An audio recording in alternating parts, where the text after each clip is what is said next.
Okay, so when we're writing laws, we say, okay, we're track things as high. We're trying to have a conversation.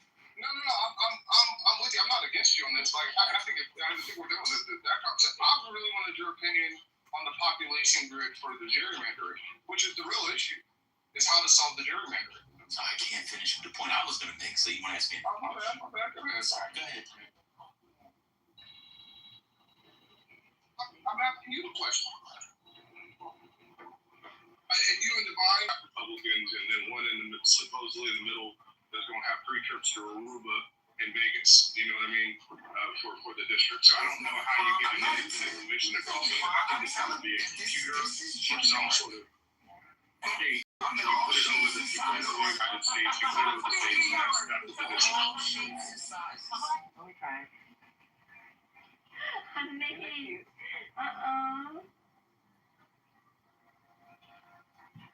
I think that's okay. Hold on, go ahead.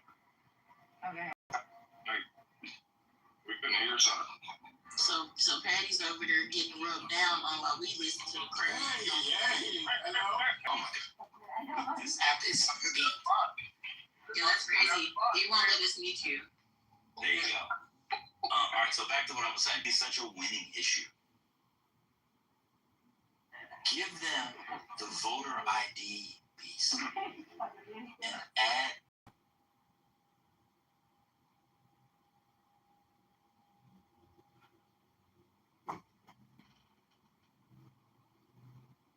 Go on, Dan. She's gone. Give them the voter ID piece and add other stuff in.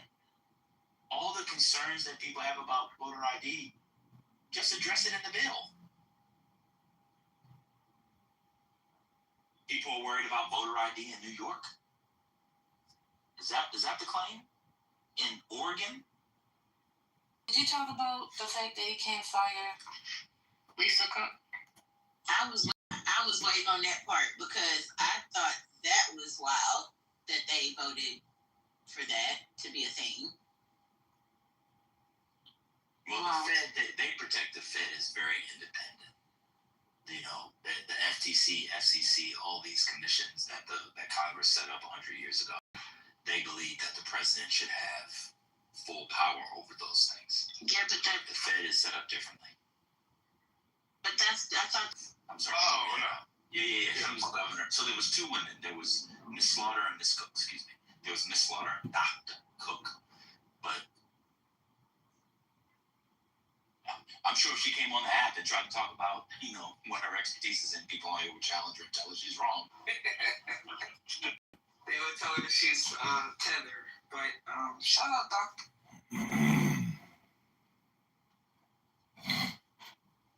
The things that needs to happen when Democrats get back into office is they should limit executive power greatly. They probably won't, but they should. How can they limit it? It was expanded by the Supreme Court. They can't do anything. So Democrats, when they get in office, even though they have the same power, they should decide not to use it. Okay. I said they won't. I said they won't, but they should, because whatever comes out.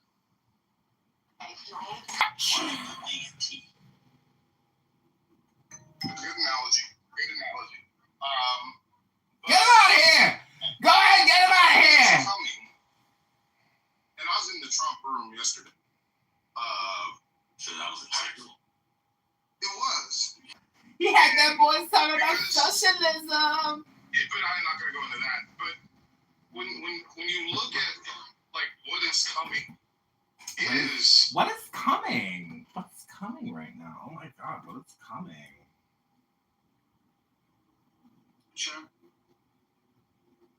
And New York is going to set the precedent, and for future Islamic Caliphate, which is going to be run by the rabbis. It was always run Like it was in the Persian Empire? like it was in the Persian Empire by the Exilar. Because ultimately, the goal would be that that they can start up the caliphate again, and then they'll have like 2 billion troops. That's the whole fucking point. It's already 2 billion troops. Just open the gates. They're not organized. You don't have a caliphate. Let's see. The only one fighting right now is Iran. Like no one else is fighting right now.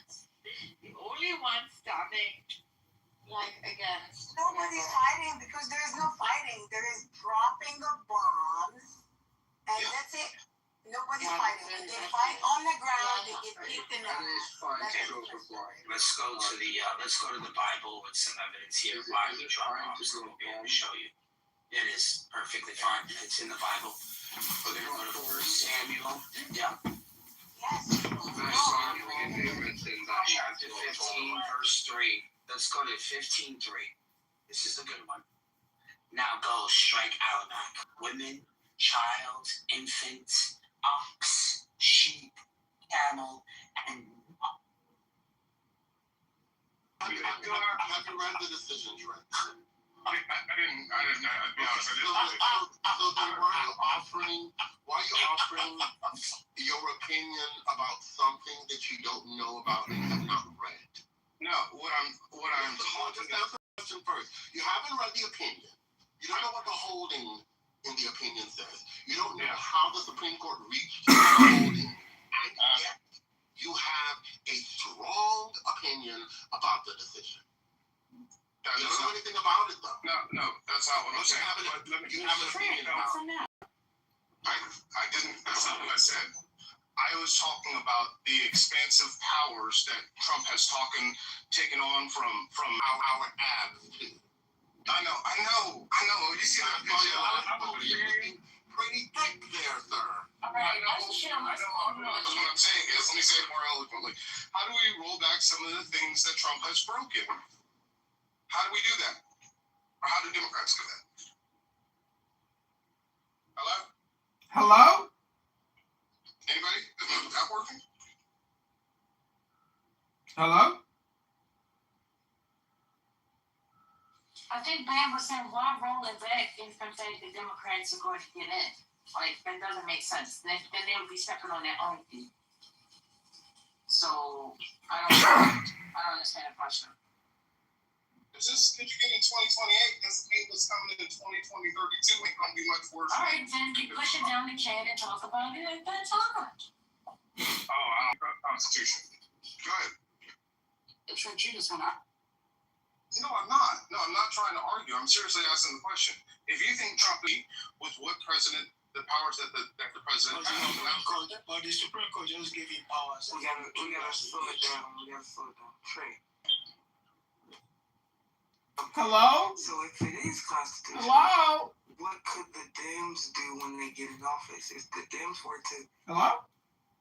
pass a bill that prohibits that bill would be unconstitutional. Hello? And Dr. Laffer, I don't even know this recent decision. I'm not, because they've never been tested. And so what I am saying, when the Democrats get into office, when they get in power, I do think they'll be empowered in 2028. They should limit the power of the president and more clearly define what the president can and can't do. You think the Dems should just go over every power the executive branch cannot has? define what a president can and cannot do. You're not listening. Hello? That's literally what the court said today. Hello? That's what they said. It was 6-3. You're not listening.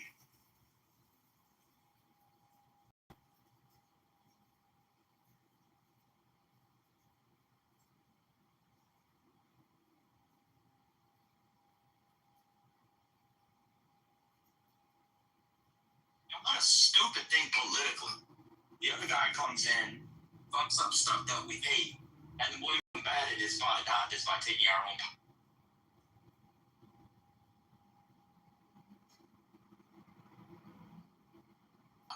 What we're saying is stupid is you thinking it's a good idea.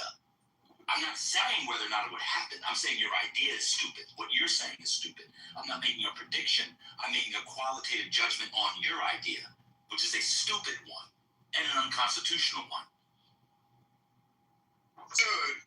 Forget about who being in office. Do you think, does anybody on stage think that some of the executive branch's powers should be rolled back?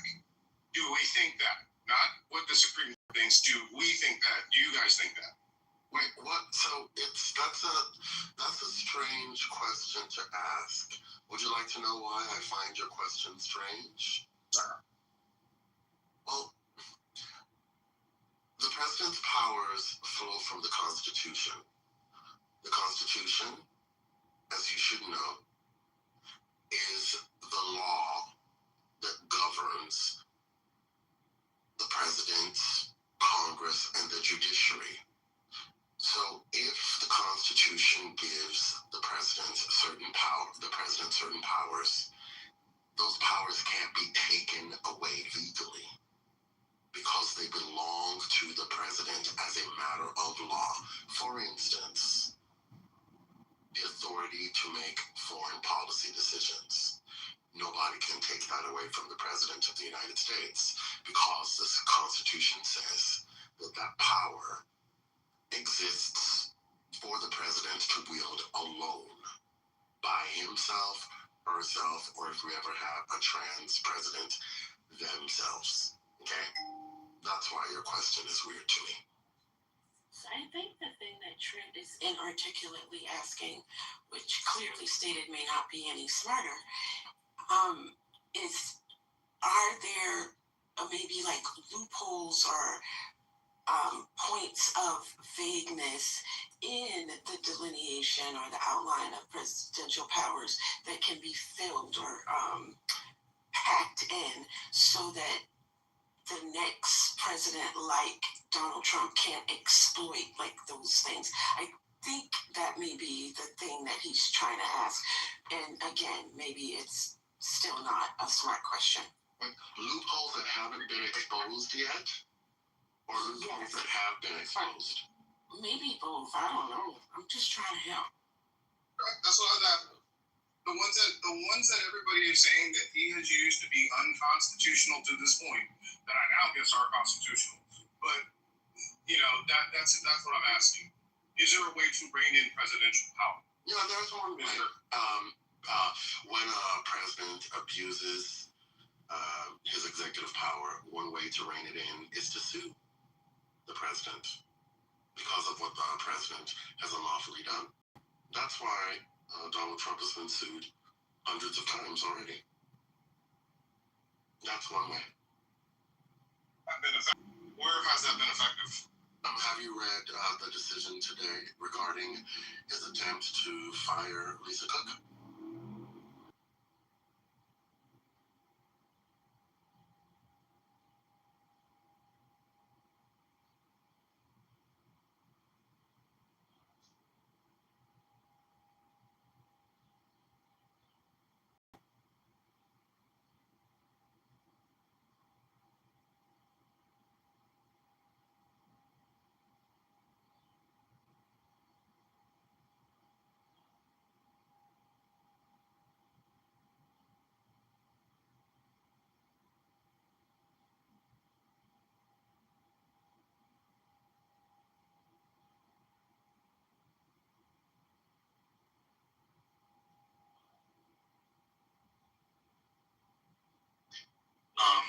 President Ossoff, when he comes in and just cleans house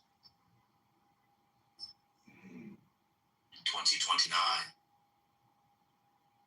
Republicans are going to regret moments like this. I don't understand why people are working from the assumption that we're going to live to 70 years old, 75 years old, and Donald Trump's going to be president the whole time. I do not understand it.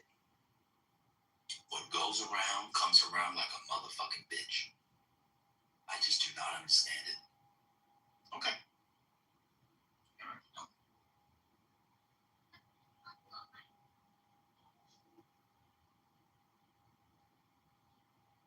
I'll just say Wait, this. what happened? Who got cleaned out? Who got that clock cleaned? Nobody yet. Oh, I think you just said something about somebody cleaning up. around comes around. Right, but before you said that, you said something about somebody. I said when President Ossoff comes in 2029 and cleans house. And fires everybody, including Brandon Carr and all the maggots that are in. They're going to be pissed. Thank you for clarifying. They're going to be real pissed when the socialists come to power. Which they ruled some of these executive powers back then. Because they're laying out the blueprint for socialism. Blueprint.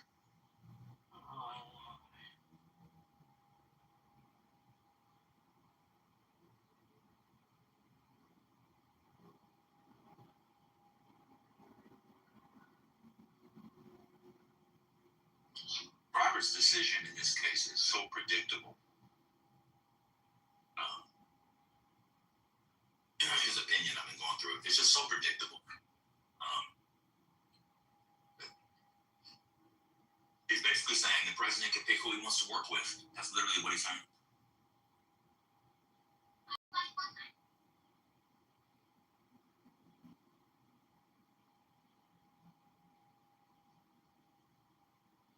Out of Buffaloes 2 years ago, we coming. Oh, and Ben, you didn't tell me about DC. Yeah, what happened to the Colorado Buffaloes last year? They came. Hey, what a horrible analogy to use. Dion had cancer. Dion had cancer. But look, hey, you didn't tell me about DC. Cousin Doug told me about the socialists that won in DC.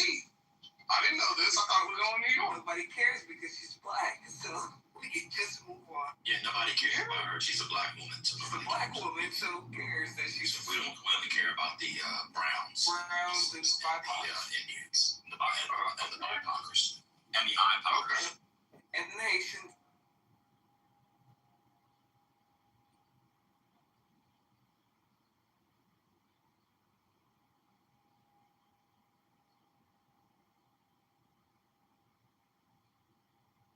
But Trent, if you're a socialist now, you should know this. They have a socialist paper you should be ordering.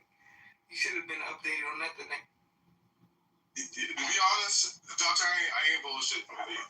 I'm reading up. I just watched the Marx documentary on Prime. Oh, this is where all this is coming from. It was a little boring. No. I've been saying for a minute. Like, it wasn't me. Some of my guys in tech been telling me, hey, when labor gets down to a zero-sum game, basically labor is the cost of electricity. And they ain't,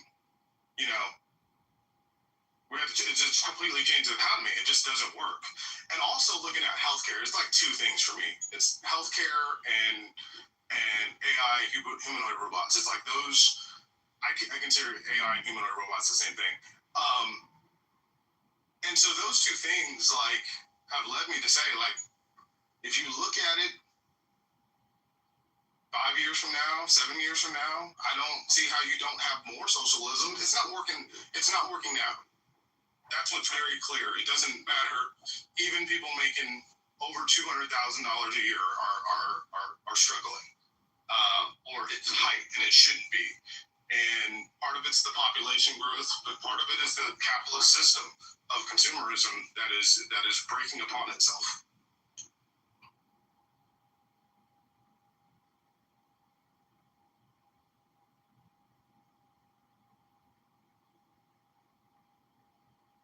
So, when are you going to read some Marx? I read shit. I'll be honest with you. Oh, then you can't be a socialist. You don't read. I haven't read. The last thing I read, and I told Ben, the last thing I read was Original Sin, and I didn't read it all. I didn't read it cover to cover. I'm like the students at Columbia. I don't have the capacity to read, a whole novel. The documentaries they get the gist done. And things are moving so fluidly, moving so fast. I don't know if you know what's going on with Quad Mythos. Yeah, go ahead. Just stop. Just stop. Thank you. Why I gotta stop? Just like the students at Columbia, we just gotta let them. No, man was talking about the students at Columbia not being able to read yesterday. That was in the context of an education discussion. Right. They don't want to hear about your. People want to talk about the news and stuff. They don't want to hear about you personally. Come on, man. And I'm talking about the news, and so I'm looking at like. No, I was They want to talk about the Supreme Court. Okay, you're right. I don't want to talk about the Supreme Court. No, I'm sorry. You know what? I apologize, Frank. You talk about everything. No. You good. I don't want to. I don't have anything. I was gonna like Dr. Library, like what's happening with Mythos and Claude, and it breaking into bank accounts in our national security systems. I know you don't. You may not know Amazing Grace because you're reading books, and it's not in books. I know everything. Not in books. And so I know that what you're saying is bullshit. I know that. no, it's not bullshit, ma'am. Yes, it is. Okay, well, you just don't know. Yes, it is. So I was talking with one of my friends. You want to talk about the Supreme Court? Okay, go back to the Supreme Court. Thank you. All right. Bring a quick reset. So we had 4 big decisions today. One nobody's really interested in, but it's an important Fourth Amendment case. That was the case on the Google warrant. Whether the police can get your information out of Google when your phone pings. That's like a win for privacy so far. At least it was a nasty 6-3 decision. The 3 that were you wouldn't have expected. Alito, Thomas, and Barrett. That was crazy. Then we had the big win for people saying that for Trump. It's for any president. Trump's only going to get to wield it for about a year. The next president's going to get to wield it for 4 8 years. But people got to stop framing stuff as wins for Trump because Trump is almost out of here in more ways than one. That was the second case. And 2, the third case was on the Fed that he could not fire Dr. Cook until that good Adosian figure finished through the lower courts where they have those fake mortgage fraud claims. And then the fourth one,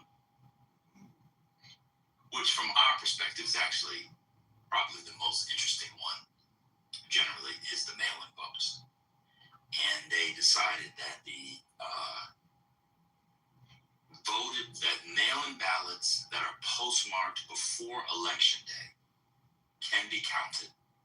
The RNC was challenging it. They went through the Mississippi law, which allowed for ballots that was postmarked that came after to be counted. And what Barrett said was, who wrote the opinion, was there was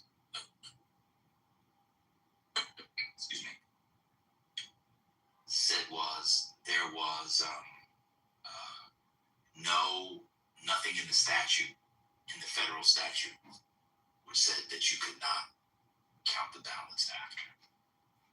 That's a massive loss for Republicans. I agree. I was worried about that. Yeah, it was 5-4. It was Barrett, Roberts, and the three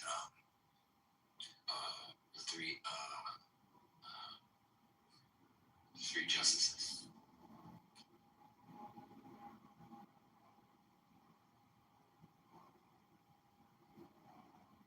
And that's it. So the only thing I'll say about the Watson decision is that it strikes me as a decision that should have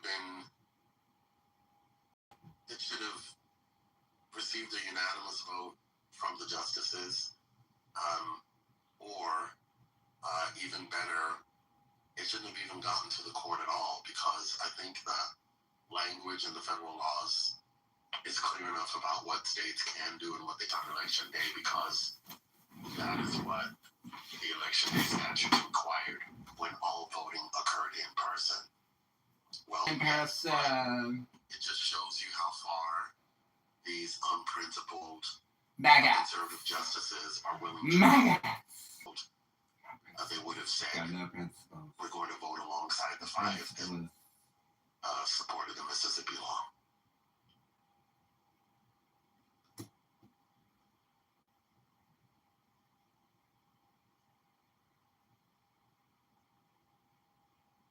Anybody else on that one?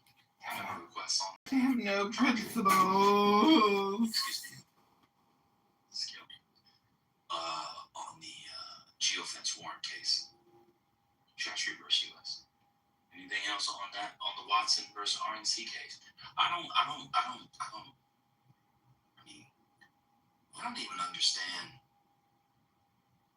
I don't understand the rationale. I'll be honest with you. I don't understand the rationale for not counting votes that come in after election day if they're postmarked before election day. I really don't understand it. So this was a strange one for me. It should have been period more to Hurricane's point. It should have just not even got up there. That just to me, I mean, it's just I don't know.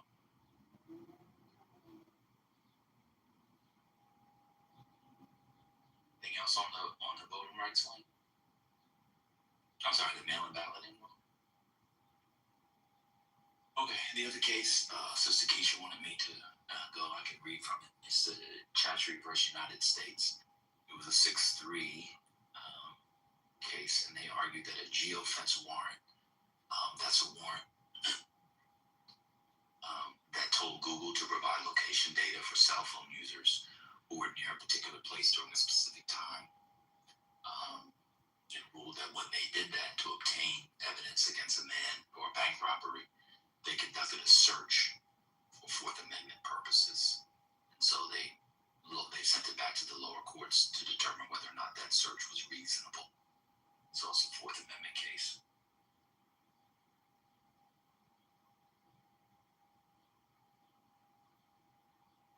They got all kinds of data when you go to Google. You're gonna get all kinds of data from those searches. Is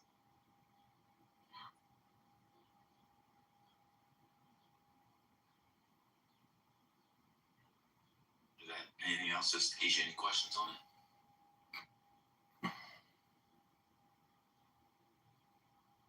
That was 6-3, and you had a dissent by Alito, Barrett, Thomas, of course.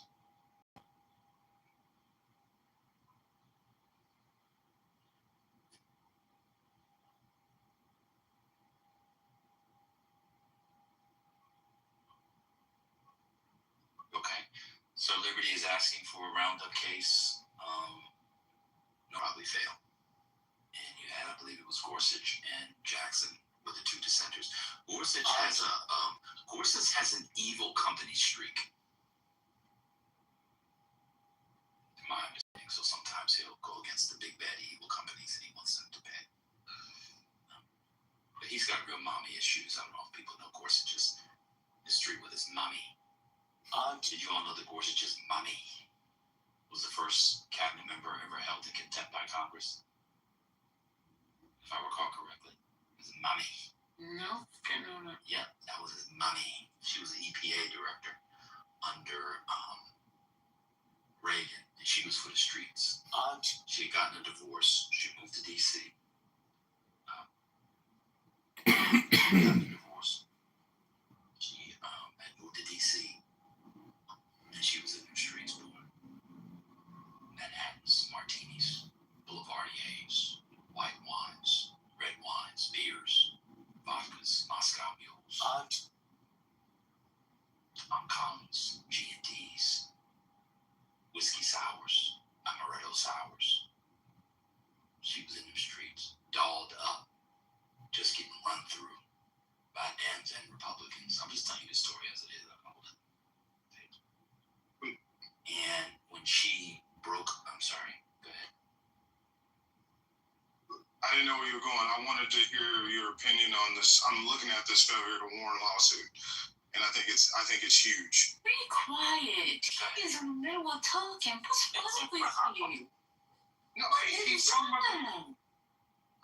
He's talking about the beer. You interrupt him in mid-sentence when he was telling the story. It's okay. It's fine. Go ahead, Drew.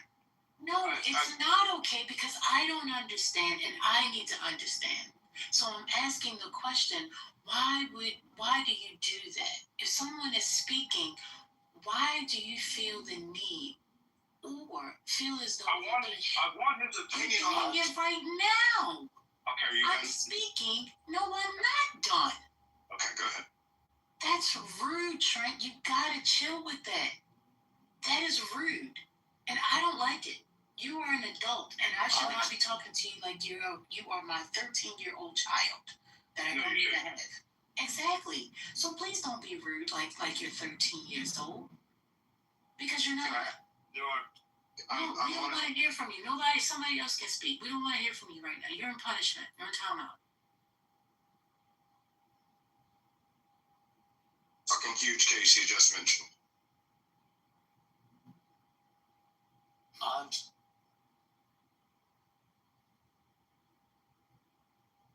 Did you just use profanity? I just wanted his opinion on what he just spoke about. That's all. When he was done, you could have asked. Be quiet. Go ahead. I'm sorry for interrupting you. I wanted your opinion on Bear. Well, now he's not even going to talk. So now we got to sit in this awkward silence because, hey, let me just ask a quick question. Hello?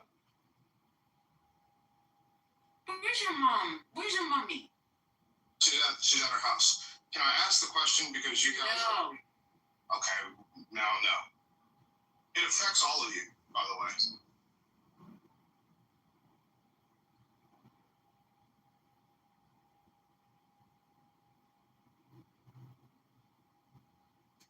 Hello? Hello? Hello? Yes, I still miss him, brother, but still doesn't mean that I can't get frustrated with what I missed. Just ask. He's an expert. He's looked at him and Hurricane have probably looked at it. I'm just asking. There's a $7.5 billion class action settlement that was supposed to go to consumers. Based upon the 7-2 ruling that he was just speaking about, does the failure to warn nullify those payments that were supposed to go to those Americans? It's just a question. I can't tell.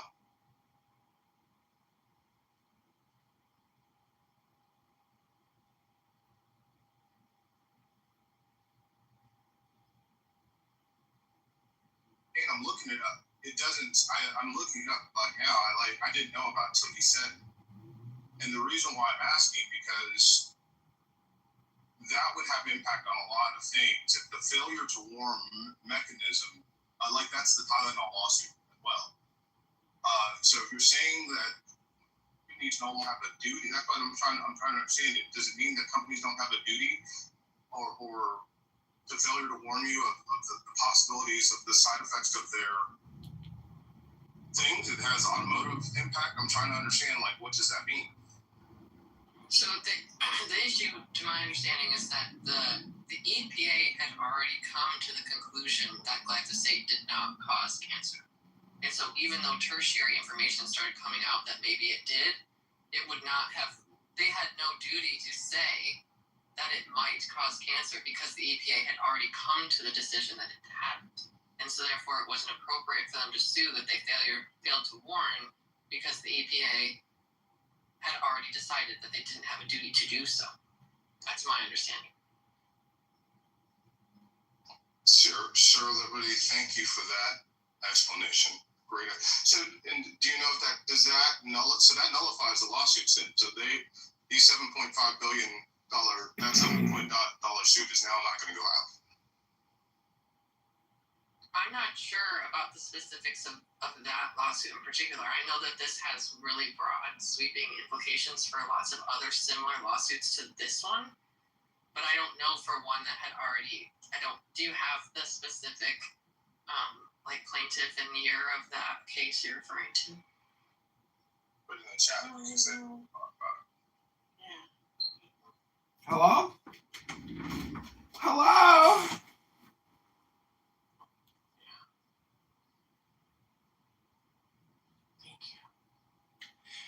Alright, so can we go back to the story? Hello? The mummy.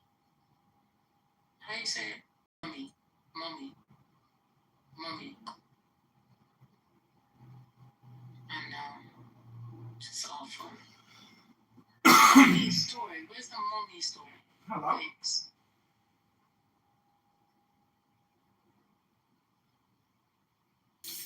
I don't know, Patty. I was right in the middle of a story. Someone asked a question right in the middle, so can't get back to the story.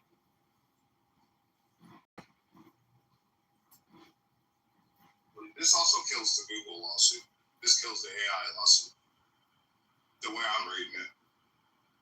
And that's why I would love Read on mute. Well, y'all were just wanting to talk about the Supreme Court, and there's a Supreme Court case, and you're not saying anything. And I think this would kill, like, sort of liberty, it would kill the AI lawsuits as well. Okay. Well, does the EPA regulate the labeling of AI warnings? What is going on?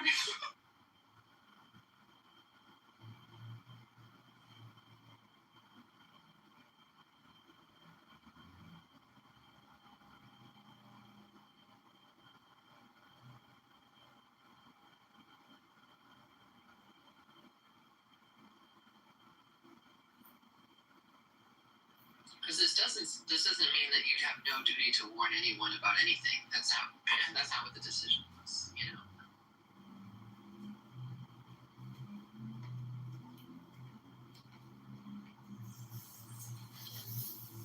Rainey, I actually do think you could connect it to data centers.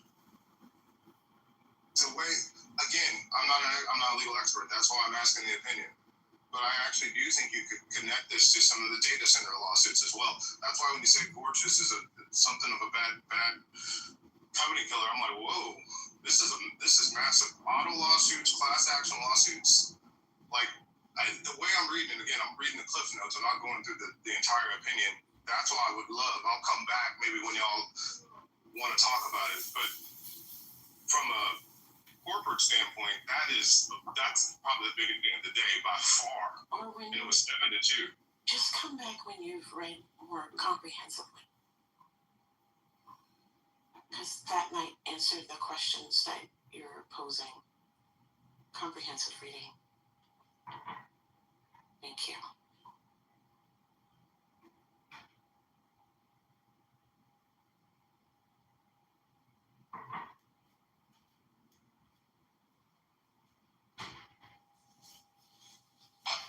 I don't know who this Amazing Grace person is, but they like to kill content.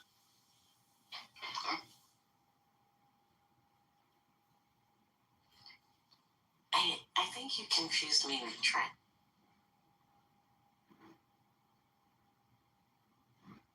Are you calling me a dodo because the ruling was last week? Van? I didn't know it until you mentioned it. Nobody called you a dodo. No, I'm looking at the chat. I didn't know. I don't know. You forgot. You gotta let the chat be the chat. Yeah, I gotta let the chat be the chat. My bad. Or respond to the chat. Yeah, you gotta drag the people. No, I'm like Amazing Grace. You want to talk about something that affects you, especially older folks? Some of this shit What makes you think I know? And you already said that you don't know about it, so. I'm looking at the summary of the ruling on failure to warn, and that they didn't have the duty. Like, I don't know how you could say after you realize something causes Hodgkin's lymphoma. She already told you, but she already explained it to you that once the EPA had decided that the agent was not carcinogenic, right, that removed the company's obligation to say, I'm including this agent, which is carcinogenic, potentially, in my product. She explained it to you already. So why are you continuing? It's mind-boggling.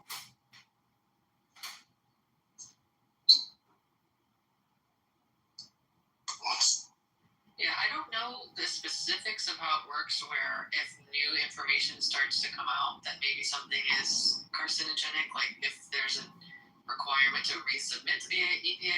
I don't know the specifics of how that works. All I know is that basically these court cases were basically juries of people coming to conclusions about whether or not something was carcinogenic or not, which is not really how the FDA and the EPA are structured to operate. We don't like leave that to juries of people to make decisions about whether or not something's carcinogenic. We have these organizations specifically designed to do that.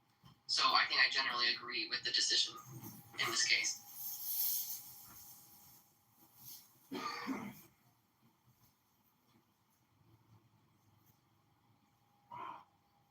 It's just saying it is carcinogenic. It's just saying that the EPA didn't require them. How are you defining whether or not something's carcinogenic? What's going on? Oh my God, don't do it. Don't help. We just want to move on.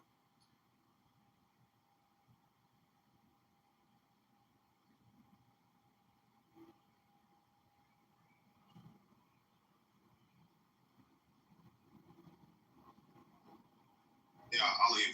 Yeah, I just read it. It dismissed thousands of lawsuits. So the lawsuits are just dismissed. Great day for America. Y'all have a good one. Bye. All right, cool. So,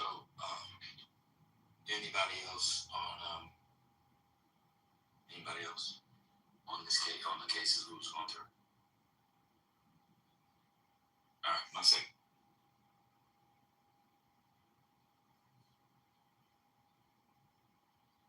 Hello, folks. How are you doing?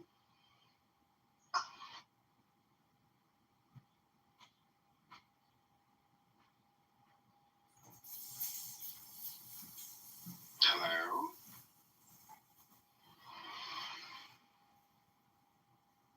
Hello, Matt.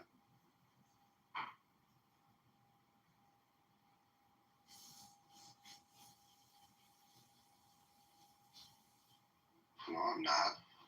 No racist slurs from me. No way. Anyway, good to hear from y'all. The SCOTUS cases. Pretty cool that we can, smoke marijuana and still retain our guns, right? That's something that I... Cookie for not using. Yeah, bro. Yeah, So man. cookie for not using racial slurs. I would never use racial slurs. Refraining from using racial slurs to insult us. I don't know. Is that something that you feel like that's a favor? I'm asking you. You announced that you're not using racial slurs. Okay. So I just want to know if you want, especially because of that. I have never used them, Myron. How dare you? I have never. Oh, that's a lie. Those would be mean and hurtful words, and I don't use them. Oh, okay. Who would they hurt? I don't know. Whoever is hurt by them, apparently. Oh, Those are mean and nasty words. I would never use them.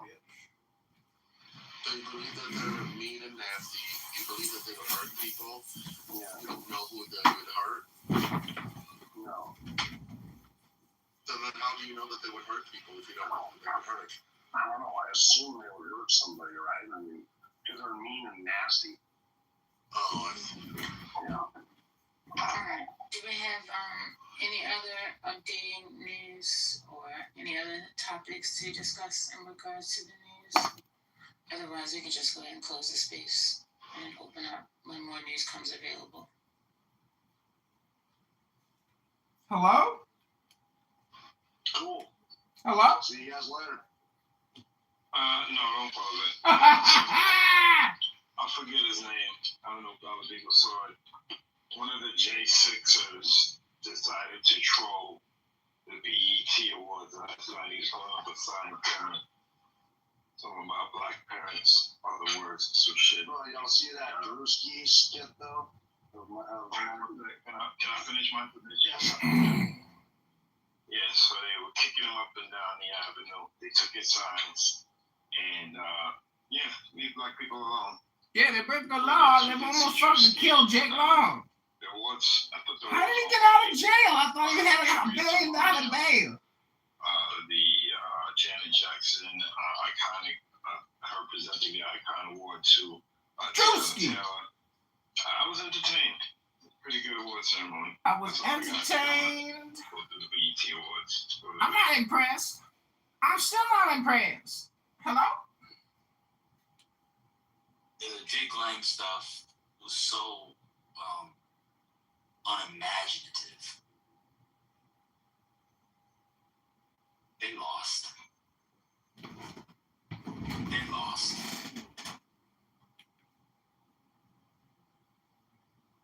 They lost. Like that's what the racists do now. They go and troll outside of the BET Awards. Culture matters. I couldn't even get. I was more upset from not cutting my shallots as fine as I wanted them last night. Like, oh shit, I should have cut them a little bit finer so I get more oils or more oil released when I sweated them in the pan. Like, I thought that was so silly.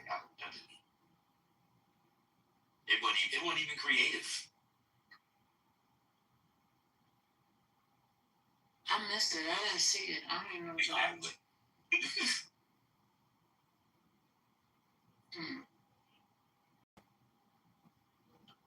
I did not tune in last night. But anything else on BET Awards? Someone says RJ is the ultimate chaos agent at the BET Awards. And his antics became Ray J. Oh, Ray J. Oh, I was gonna say the RJ on Clubhouse is. You said RJ first, but it's also. It is RJ, is Ray with a J. But yeah, Ray J. I'm sorry. Yeah, the RJ on Clubhouse is a terrorist, but that's all nothing. Leave Mr. RJ alone. Drewski trolling him about. Drewski was a mess. He gonna burn in hell. He came out mocking the joke. He did a flying preacher at the top of the show. Now he had a minstrel type choir. I thought it was disrespectful, but I mean that's what we're gonna do. That's what we're gonna do. We're gonna allow it. He made fun of Jay-Z. T.I. had a good performance. Shout out to, y'all don't know her, but my homegirl Hi-Hat was a choreographer. She did the damn thing. T.I. did good. He had the sun, they had the fake car. Cardi B did her thing. She had the motorcycle. You know, I have a affinity for anything involved with motorcycles. So shout out to Cardi B. I think the East Coast dominated, no disrespect to all, the South and the West, but the East Coast definitely dominated the award show. From the recognition of, damn it, what's her name? Sylvia Rhone. Sorry, I forgot. Sylvia Rhone was recognized. She's from Harlem. Tiana Taylor again was recognized. The performers. I don't care much for French Montana. But shout out to Max B. He's home. He's the Wave God. He performed with Max B. So shout out to that. I think it was heavily East Coast dominated. Yeah, and for Janet to come out, I mean, they went crazy. Just anything with Janet, she's like, yeah, I'll come out and talk to the people. I thought that was, she didn't have to do it. Yeah, I think they did an okay job this year. I usually don't watch because I'm out of that life, but somebody yelled upstairs, the BET Awards is on. I said, fuck it. Fuck it. I got shit to do anyways. Motherfucking BET's out. Let's go. Guess I'll try to watch it on replays.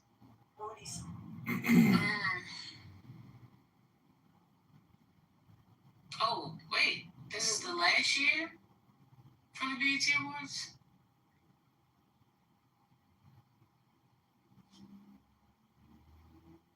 Yeah, I did hear something like that. We touched on it briefly, I think, in this room. I don't think it's the last year. I think they're going to change how they do things. I don't know. I got to do a little research for that. Okay. Well, what about this NFL Brandon guy from the 49ers? He fires his agent and refuses to show up to training camp. Is it the same guy that got in trouble or got suspended for hitting a person from the stands? You wanna? No, he's not. That was a good dude. Steelers. That was Oh, that kid. No, this is a guy that wants to come. He wants to come to Washington. So it's too bad. He's very talented. But yeah, it's not him. I don't know what happened. Yeah. So.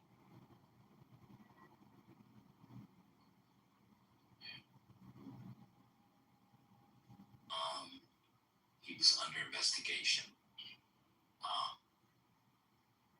2 years ago, played for the Pistons, Malik Beasley, that he was shaving points. This sports betting stuff is going to ruin, I'm telling you. It's going to ruin professional sports. And it's going to be, I'm telling you the sport first. Oh, by the way, Brazil, Japan is on. And let's get it. But it's going to ruin basketball first because it is the easiest one to do it. And the one where you think you won't get caught, so it's easier, you know. It is not good. It's not good. I'm a freedom guy. Freedom, do whatever you want. It's going to ruin basketball first, and it's going to be sooner than people think if they don't do it.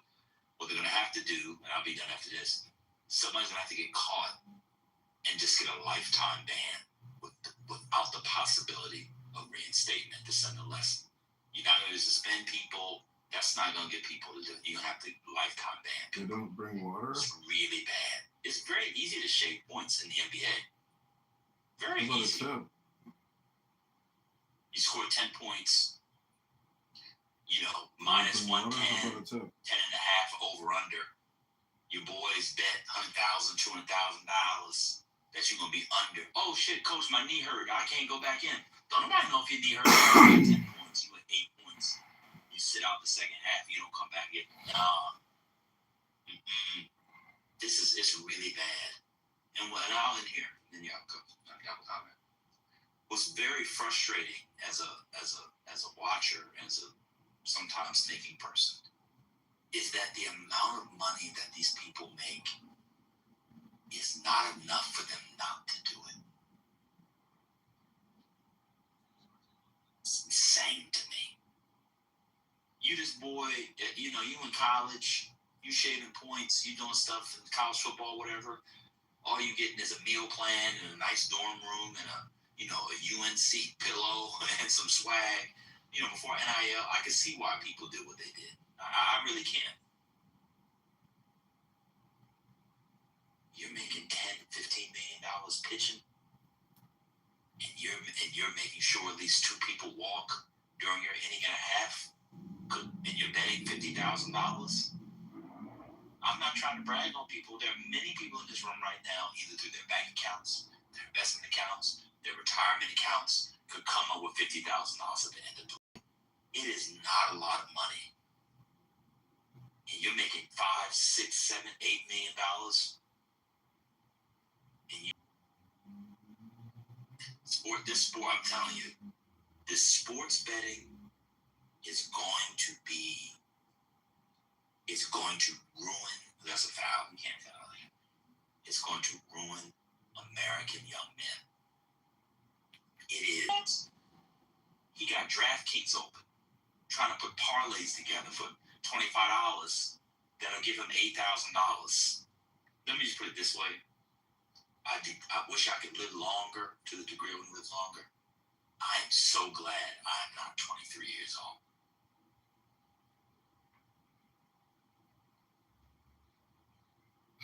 I'm so glad. I remember when they transitioned from porn DVDs and VHSs to the internet. And you didn't see your homeboy for 2-3 hours. You saw him 2-3 hours less. And he was up in the room.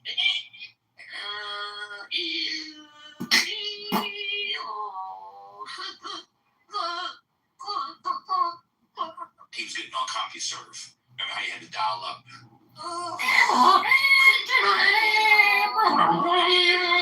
was getting on CompuServe, right?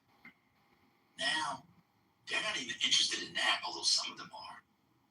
They're trying to get parlays on how many corner kicks Japan is going to have, how many yellow cards Brazil is going to have. on whether or not some dude in a sport named baseball they never watched is going to hit a home run in the first inning. It's really bad. I'll end here with a poem. There's a poem by the great Allen Ginsberg. I don't know if you all know the poem, but it's one of the most famous poems in the American canon. The poem is called Howl. And Allen Ginsberg wrote this poem, one of the great poems, as I said, in American poetry. He published it, I believe, in the 1940s. No, in the 1960s, 50s or 60s. This is how it begins. I saw the best minds of my generation destroyed by madness, starving, hysterical, naked, dragging themselves through the Negro streets at dawn looking for an angry fix. Very famous poem. Anybody that studies poetry knows those two lines. Somebody needs to update that. I saw the best minds of my generation destroyed by madness, starving, hysterical, naked, dragging themselves through DraftKings and FanDuel looking for an angry fix. That's actually what's going on. It's really bad, First Lady. I'm done. I spoke to you. A slight edit, and I would add DraftKings and Crunchyroll, but I'm seeing in some cases where the young men don't want to bet anymore because they see what the players are actually doing. Because they're beefing. They're like, I bet the over. He or she, because WNBA, y'all gotta watch them too, they're doing it. I bet the over, she's under. I bet the under, he or she's over. I'm done with this shit. I see losing their minds, looking at stats, making logical bets, and watching the player. One guy was like, you played an interview out of here, you was talking to your old coach or you was checking the fucking numbers. Why do players have their phones on the side of the court at halftime or any of that? So, while I do agree with the ban, there's still some young men that are just, and I'm glad for them. They're throwing the towel like, I'm not betting no more because this is crazy. They see it. That's the only thing that'll save it. Is it people see that you can't trust the stats and predictions and what you think because of the craziness of the players, or that the players are betting. If people believe the players are in on it, then it'll get you out. Because otherwise you're not betting the sport. You're betting how the players are betting, and that extra level creates a certain kind of distance, or alienation that they don't want. But it's really bad, Brother Devon. I mean, it's really, really bad. And I don't know what anybody can do about it because you hook up to your bank account. I mean, if you got paid today, I don't know how much people make in their checks. What's a good amount after your check? $3,000 for 2 weeks. Say you make $3,000 every 2 weeks, $6,000. oh my, You get it. I don't know how much. Is that a lot? Is that too little? that's too much. Oh shit. I apologize. But let's say you made $2,000 in your check. That could be gone by the end of this Brazil-Japan match. And they just take it.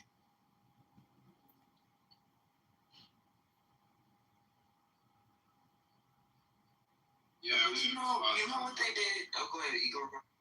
No, before, you need to go to the shady street to put the bet, you want to watch porn, you need to go to HD, now everything is good for it. So I agree with you. I was gonna say what they did at least in my area during not this past March Madness, but the year before, when they saw the volume of player props in the March Madness tournament last year, You should pay them the in Martian to turn most of on. the states around me, they completely banned player props in college basketball. Like, you cannot bet a player prop in college basketball anymore.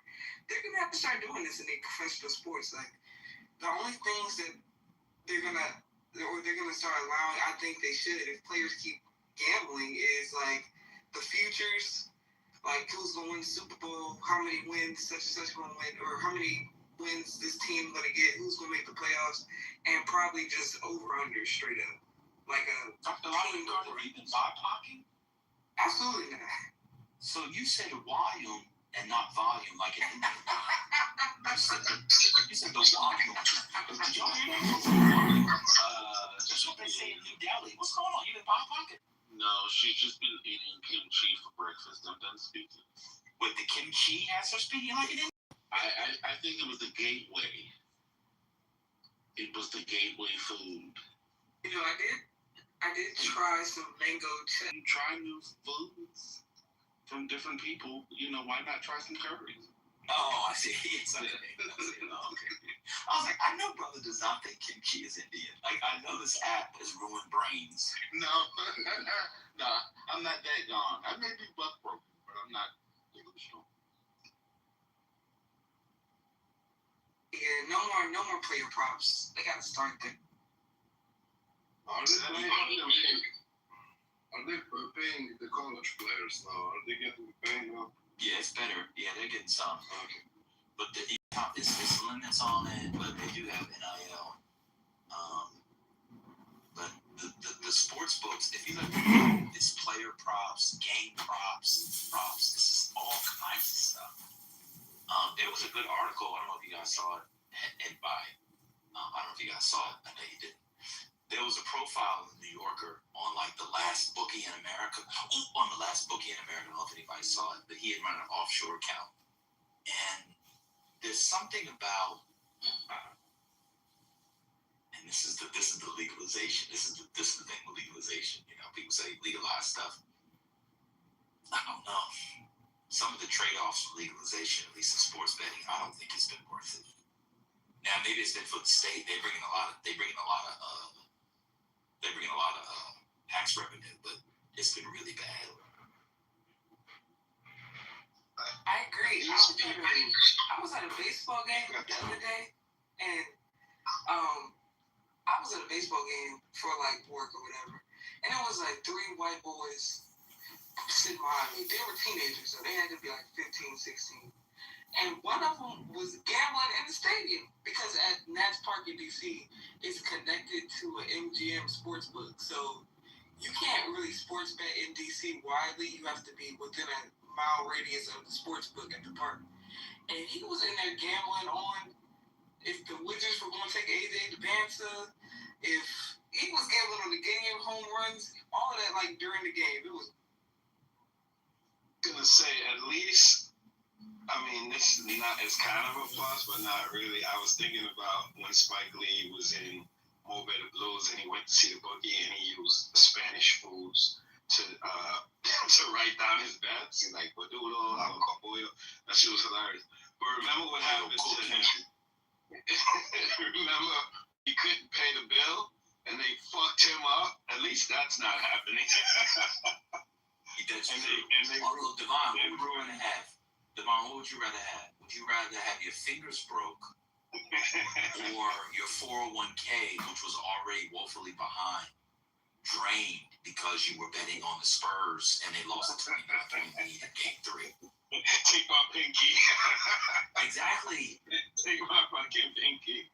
Exactly. Yeah. I mean, Zeke never played again, right? Because Giant wanted to bet and Zeke kept bailing him out. Bleak kept bailing him out. Bleak Gilliam kept bailing him out. Yeah, they need to go back to how it used to be. You know, give up a body part, not your 401k. Yeah, the 401k is good. I know a guy. This was actually a different thing.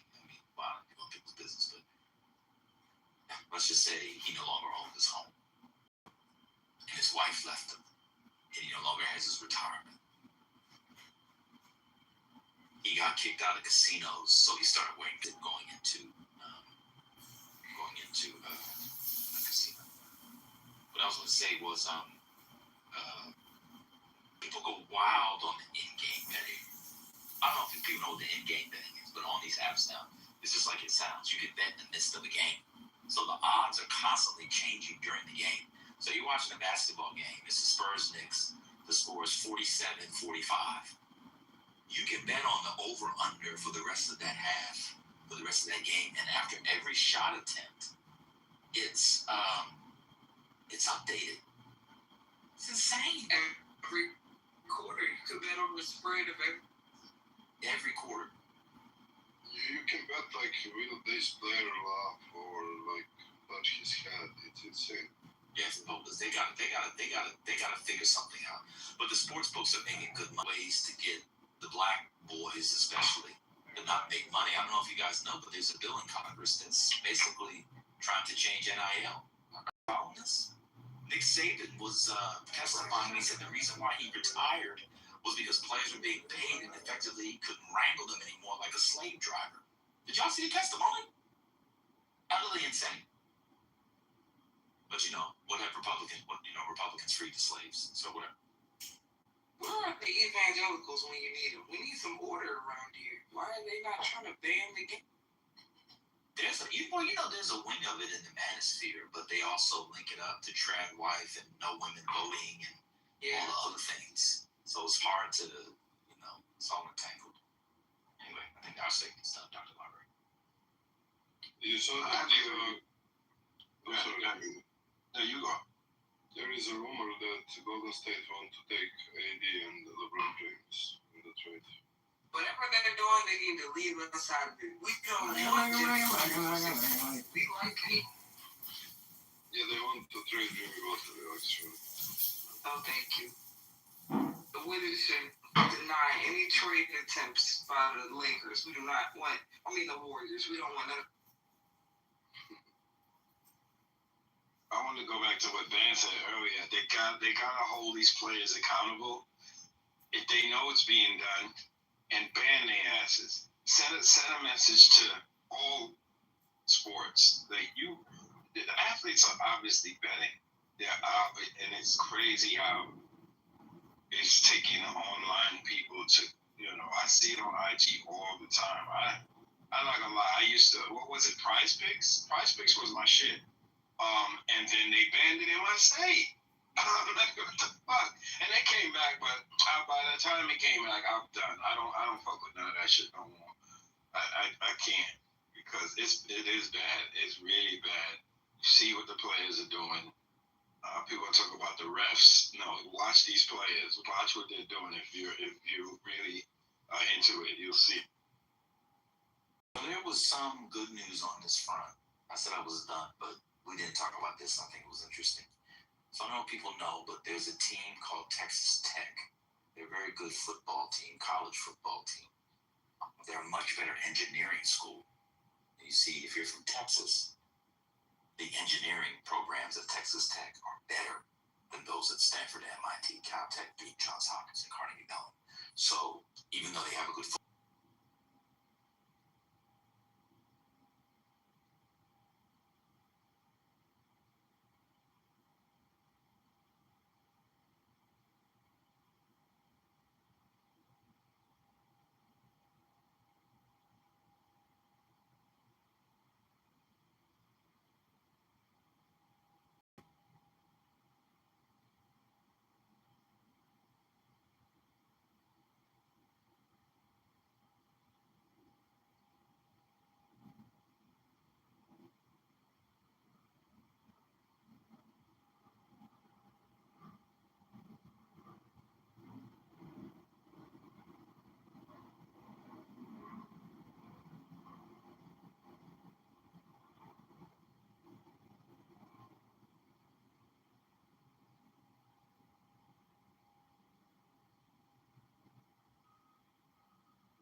hello. Did they panic and said that motherfucking John Kittle was recording us again, putting us on his YouTube live? Let me see. Did they boom it? Oh, my phone crashed. Israelites had to face before they made it to the promised land, compared to hello. the Brazilians.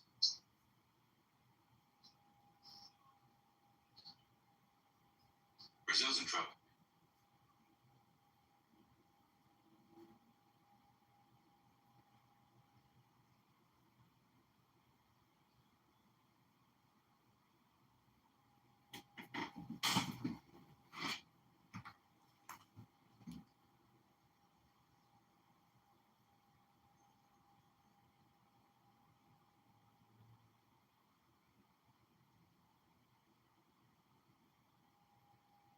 Did they close it? It keeps crashing.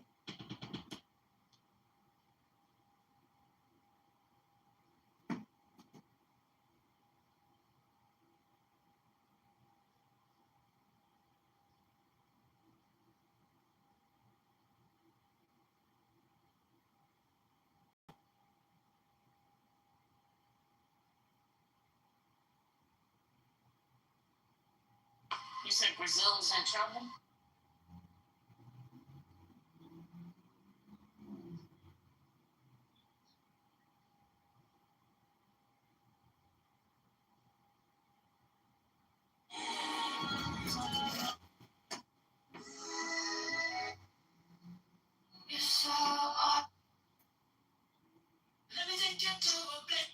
So my daughter just sent me something. We all mentioned it, but the heat in Europe, people are dropping dead. People are dropping dead. I hope we don't get what they got right now. Well, we got AC. They don't have AC. Well, their grid is failing. Huh? Their power grid is also failing in some parts. They have AC in Europe. Not a lot. No, much less than here. That's one of the problems. Like we have our cooling centers. Yeah, it's bad. We're going to take it on and get afternoon to you.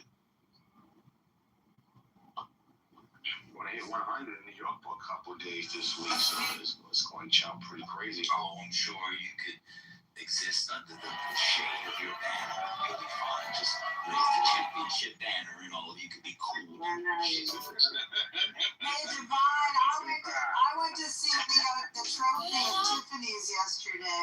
Hey. But you know what? The line was like 4 hours, and I said I'm not doing that, so I went upstairs anyway, saying I had to buy some baby rattles and things, which is always if you live in New York, you know these hacks, right? I went up to the 6th floor where there were baby things, and I took pictures anyway. Nice.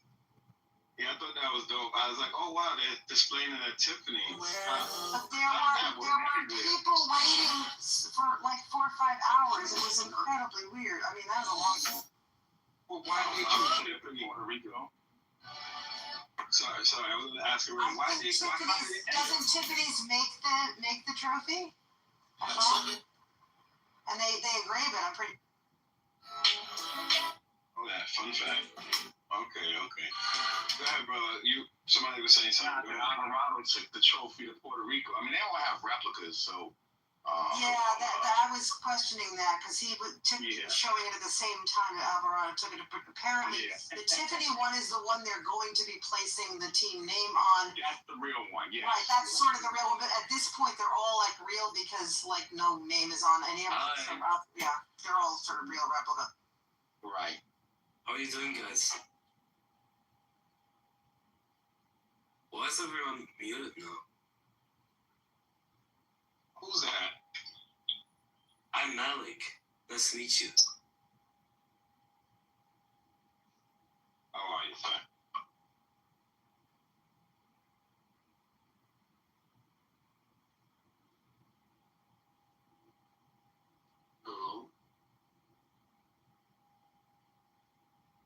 we're watching the game. We're talking about this, that, and the other. But you can speak, Malik. Malik, you can speak. Okay, thank you. So I want to talk to Ed Soji. I don't know how to pronounce her name, but like the one with the Che Guevara profile picture. Are you there? Is it the build of the Japanese that gives? And I'm not being disrespectful. Low. I don't know what the odds were. That'd be some upset, right?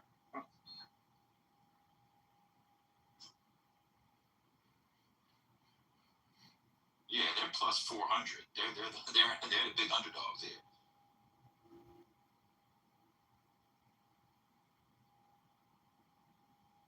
Somebody betting. I got money on Brazil, England, and Mexico. You weren't here for the whole betting conversation, players, game manipulation, point shaving. Yeah, I don't. Yeah, soccer ain't my thing. Can I go back one? Are y'all on soccer? He ain't here. Tina's been texting me. I've got something. Go ahead, brother. Okay, man, I had to do some research because I was shocked by this gloss fate ruling. Now I see how it happened. So, and Massey is the one who put it out there. The Bear had set aside $7.6 billion to settle this lawsuit. They'd already thought they lost. They'd already paid out, I think, $11 billion. That might be internationally in lawsuits on Roundup. So they thought they were going to lose. What they did, and there's a great breakdown by Brian Allen of the New York, the Huffington Post broke it down wonderfully. They lobbied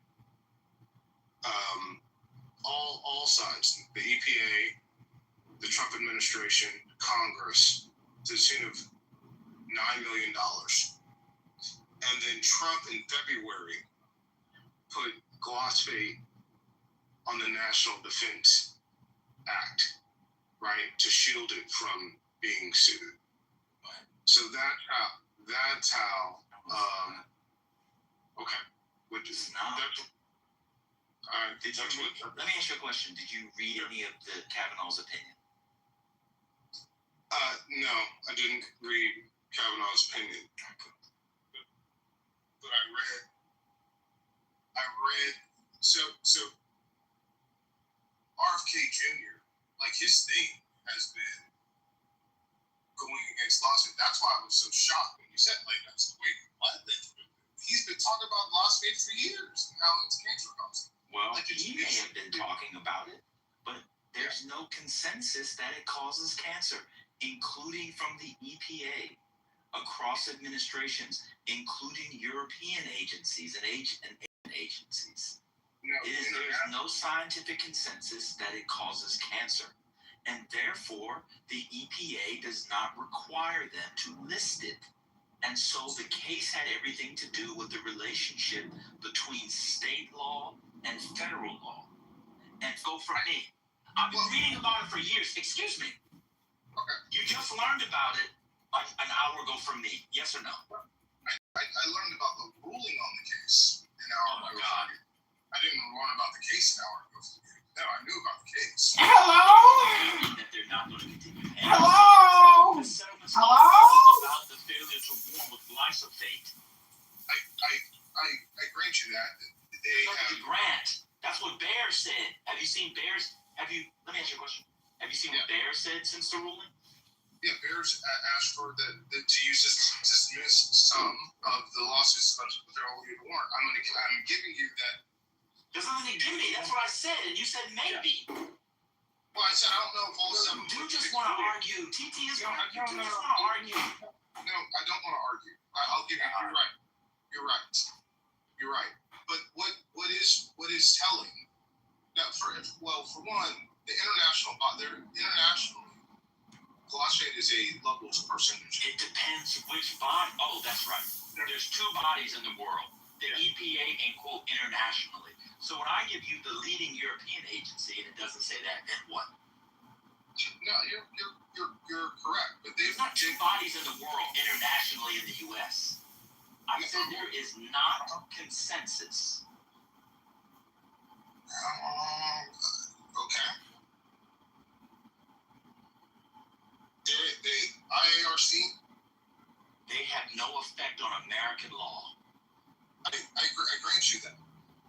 What I'm saying is that their own internal study, this is why I thought that this was a slam dunk case. Their own internal study showed that it caused cancer. That's not what the case was about. That's what I'm saying. No, it's not a slam dunk case. The case was about the relationship between federal law and state law. It's not about whether it actually causes cancer. You should read it. I have. I mean, what is the relevant state? What's the relevant state? 1 second. What's the relevant state? What state was it? Missouri. What the Court of Appeals say? I don't know what the Court of Appeals said. There you go. You should go and read what they said. And read the ruling. Read the ruling as well. I did look. There's what the ruling says and what these people, the bullshit that they put on paper, and then there's fucking reality. But you're not arguing what the case was. So you can argue that you think it caused cancer and stuff, but don't say you thought the case was a slam dunk if you don't know what the case was about. I understand failure to warn. Failure to warn is used in a lot of class actions. It's not about failure to warn. It's about specific law with the EPA. That's what Sir Liberty was trying to tell you. Is what she said. Yeah, I saw that, and to that point, yes, I believe. But here's just generally speaking, if I sell a drug from my nutrition store, and everybody keeps coming back and saying, man, this is causing liver problems, or this is causing gut problems. It's not about that. It's not about. I know. Just hang on. Yeah, but how can you bring in something that it's not about? What do you mean? If you knowingly, I'm just talking about corporate America. I'm just talking about business. If you knowingly, and this is like who we are as a country, because even the EPA in their ruling, they say it's not that it's glyphosate is a carcinogen. There's no doubt about that. The way it's the manner in which it's applied, if used as directed, that's the little loophole that they're playing with. If used as directed, then it's not a carcinogen. Okay, trying to tell that to land. I mean, these are relatively landscapers aren't always the most highly paid people or the most educated people, and if you know that for the most part, the way that your product is applied is affecting the workers and kids that are going and playing in the grass, and you don't warn anybody that, hey, based upon this, I have a duty to warn you. It's really slippery for our country. That's why that's the reason why I was shocked by the ruling that it was 7-2. But Massey talks about how the ruling has nothing to do with what you just said. Is what Ade was trying to tell you. Okay. So how did he win the ruling in Missouri? Why did he win the case? Because it was a state law. Okay, so let me explain the difference. So in America, we have two systems of court. We have a law. We have state law with local law. We have state law and federal law. Yeah. Yes. Okay. Cool. So he won in Missouri because it was a state case. He ultimately loses because of a federal law. And then we have a thing in America called the Constitution. In the Constitution, there's a clause. It's called the Supremacy Clause. Have you heard of it before?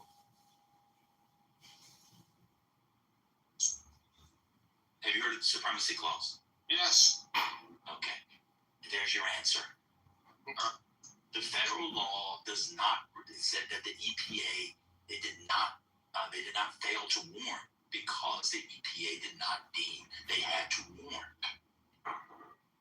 Because if you read, I'm on the EPA's website. This is the first line. No, it's not the first one. So, no evidence. Let me read it to you. No evidence that glyphosate causes cancer in humans. The agency concluded that glyphosate is not likely to be carcinogenic in herbicides. Therefore, they don't have to put the warning label by the law. They rule on the law, not what Massey says, not what RFK says, not the fact that, as you said, landscapers are not generally intelligent, well-read, and educated people. It's amazing how I'm called the elitist, but people like Trent say that kind of stuff all the time, and I never do. It's just amazing how people heard that. It's just amazing. But anyway, that's how the law works. Yeah, I get it, but I think... No, you don't get it. You just asked me. I would be confused. Listen, the reason why I'm bringing this to y'all's attention is this can be used in other cases, especially, talk about these AI data centers. It cannot be used in that. It's a specific law that it was ruled under. It's about pesticides and fungicides. It's called FIFRA, okay?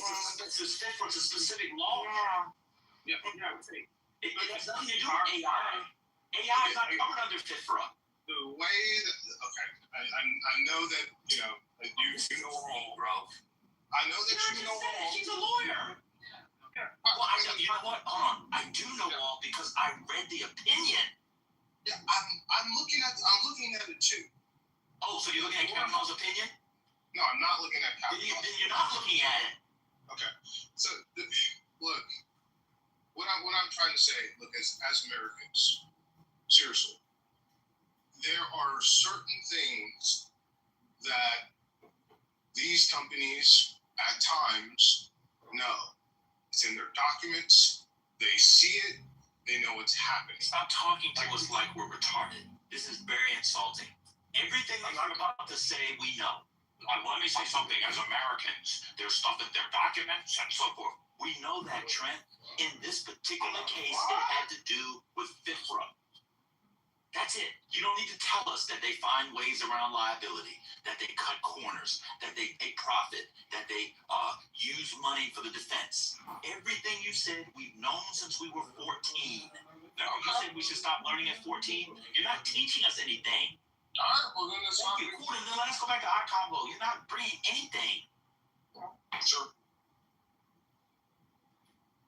Well, let me tell you, companies cut corners and hurt people to make profit. Yes, I also was 11 years old. That's when I learned that.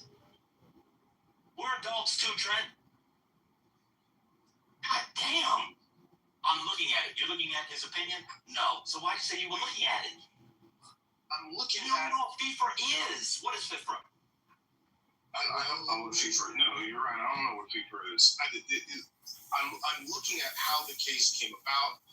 What these Americans have alleged, what they have gone through, how it's gone. This has been going on since I think 2018, and a lot of these people were looking for these payouts, and they have found a loophole. It's not a loophole. This is the law. Trent, this is what the law says. Basically, FIFRA lays out a scheme whereby the federal government comes up with things that are, the EPA comes up with things that are potentially cancer-causing. The EPA has not done this in the case of glyphosate because they have said the evidence is not there. No. They have the evidence. No.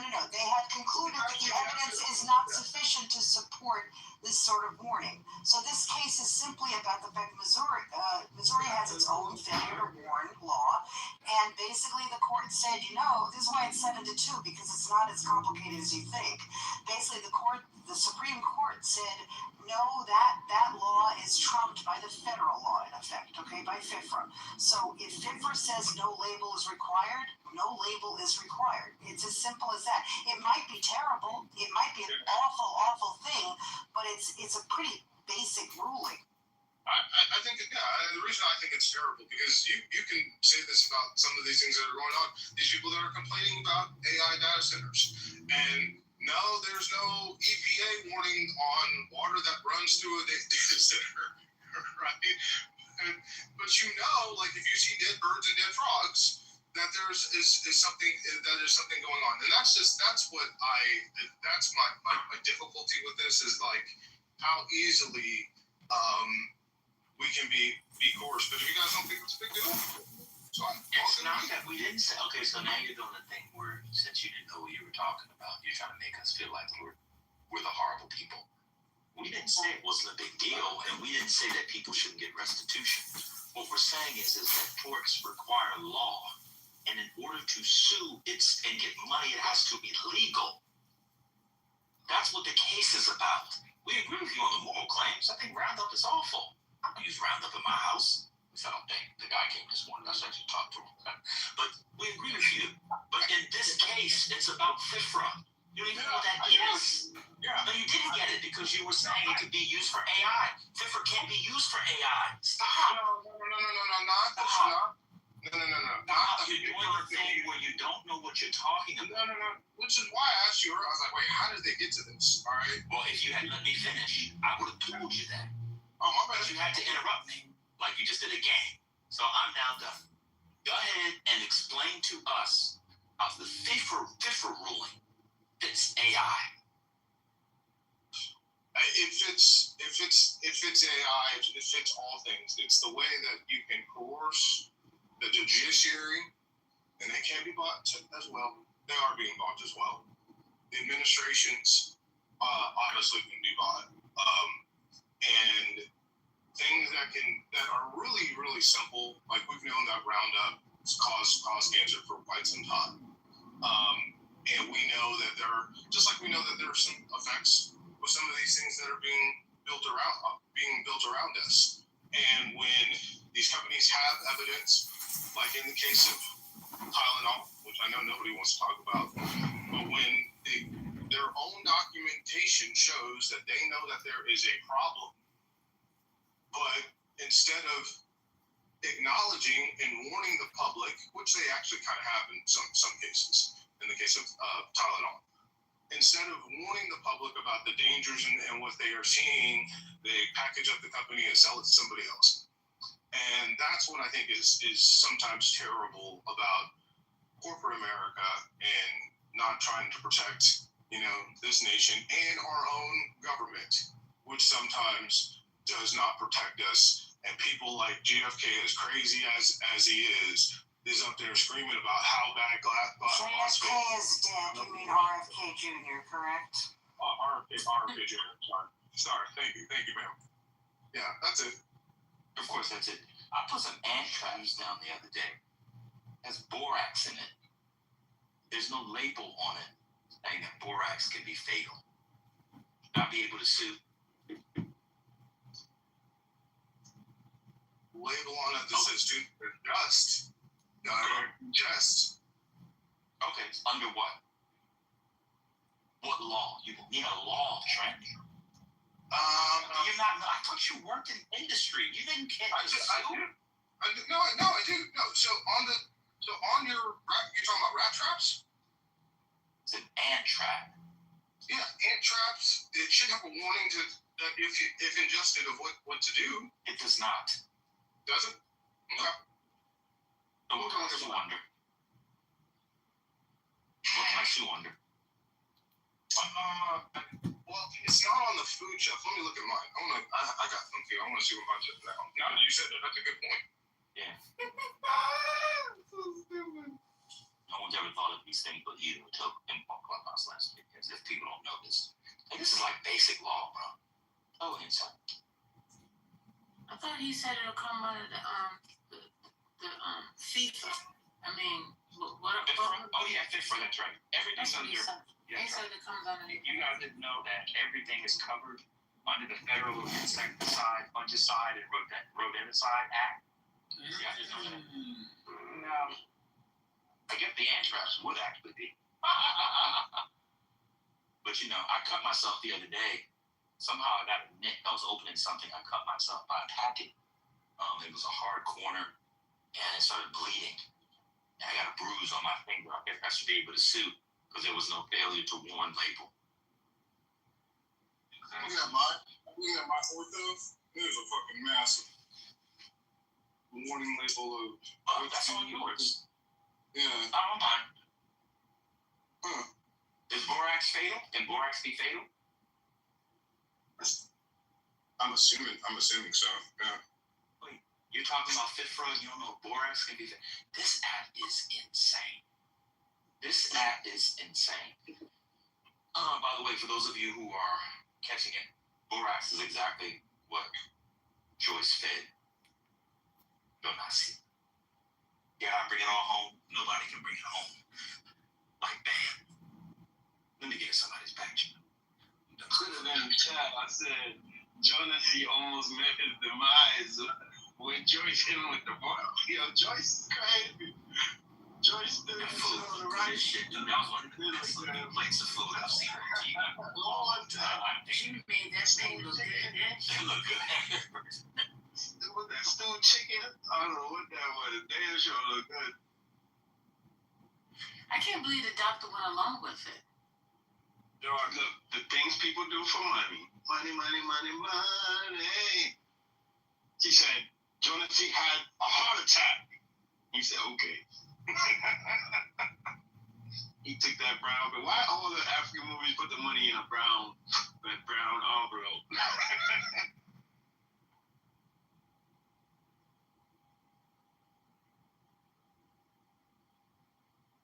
This Harris borax ant trap killer. It got a big ass warning label on it. I don't have the one you have. What you got? Because that does get. You're right. Yeah, you're bored, yo. Go read a book. You're bored. No, I'm just saying. I'm looking at them. I just pulled them up. I'm not even looking at mine. I'm looking at the ones like that you can buy. They all have warning labels on them. Anyway, the point wasn't. It was like we just got to do better as a country. We do have a lot of things that are poisoning the environment. We do have very high cancer rates. There are things, even in our cars. Cars do emit radiation. There are things that we need to be aware of, and like as people as companies, because companies are just a group of people, try to keep the group of people that you're selling your product to in safe. And this one really, really disappoints me. I feel very badly for those people.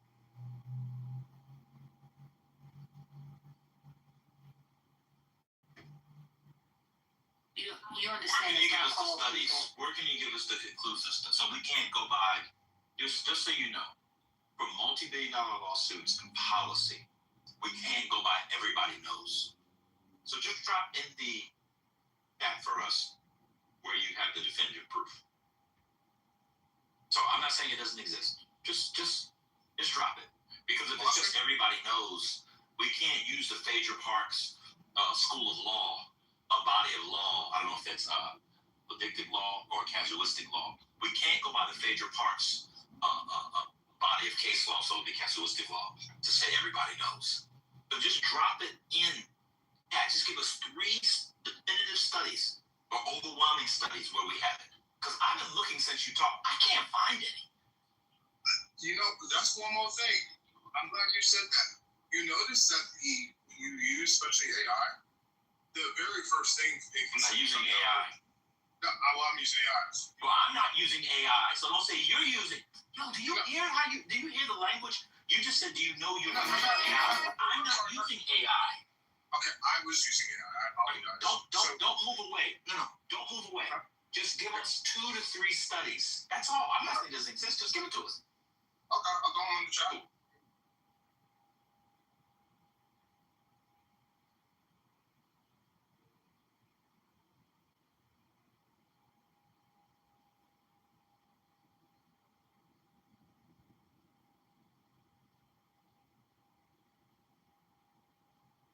Hello, everyone. Hey, Neil. Hello, Neil. Hey, Neil.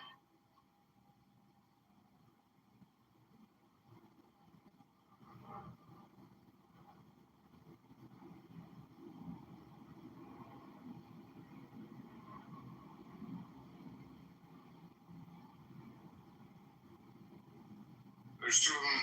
There's two of them in the chat. But what I was going to say, you'll notice if I used Google originally to do it, and right at the top of Google from the EPA, it says glyphosate does not cause cancer. And that's all it says. Like it's been edited, and you're being pushed towards that. I'm not being pushed towards anything. No, I'm telling you that it's being pushed towards that. There is a reason that the algorithm is pushing towards the EPA saying phosphates do not cause cancer. This is one of the dangers of when your government and people inside your government get Trent, just we don't need to do the meta. So what are these studies saying? I don't know. I just pulled them up first two I could find. I'm gonna look at them. I asked you to give. What? I just joined the war room. How the fuck did that happen? Lord, I hate when that. Join houses by accident. Oh.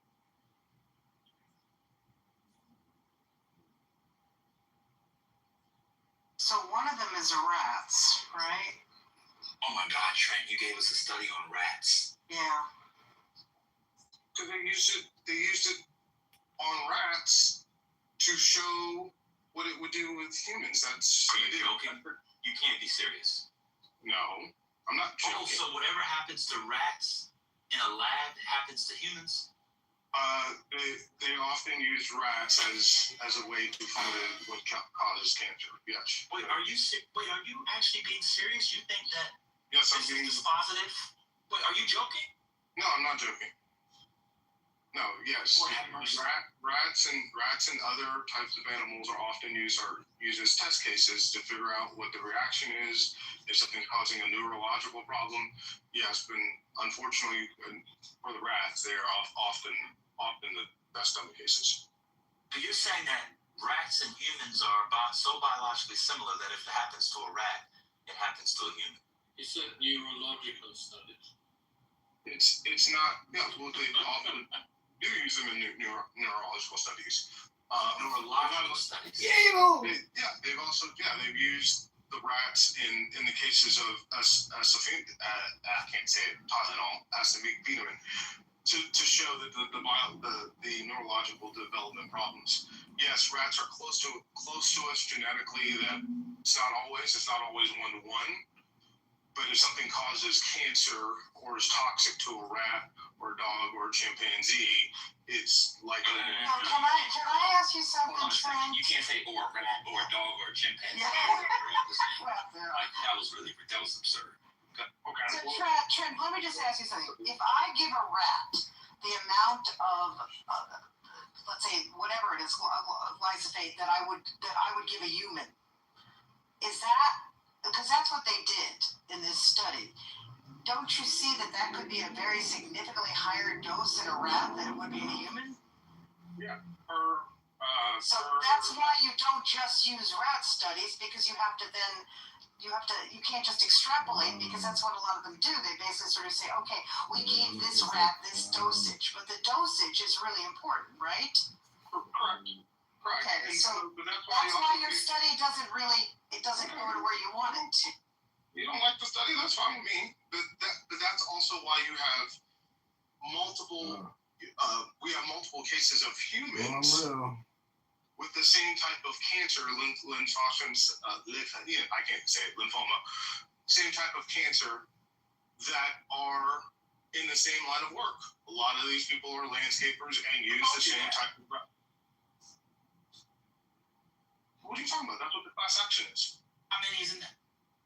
That doesn't talk about that's numerical. So what is the numerical significance? So not only are you a zoologist, not only are you a biologist, neurologist, you're also a demographer and statistician. You like to talk about me like I act like I know everything. Do you know you're the one in here who acts like you know? I just want to. This is a matter. I apologize. Trent, do you know you act like a know-it-all? To be honest, do you know you do that? Yeah, I do know that. But yeah, okay, sure. All right, cool. So let's go on. I got. Oh no, let's go on. So you gave me a study for rats. Cool. So you gave me a study for rats. Yeah. And somehow that trumps all the other studies that people have done with humans. No.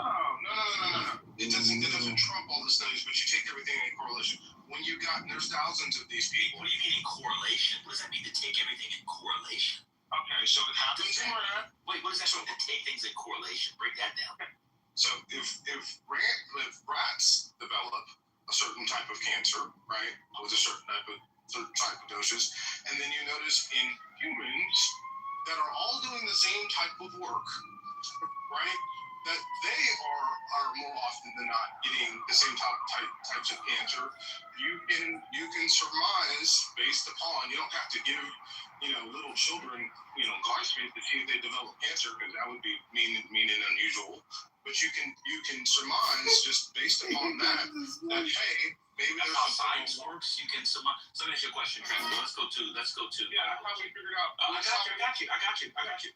Yeah. Are there any I'll just go through some basics. Are there any metabolic differences between rats and humans?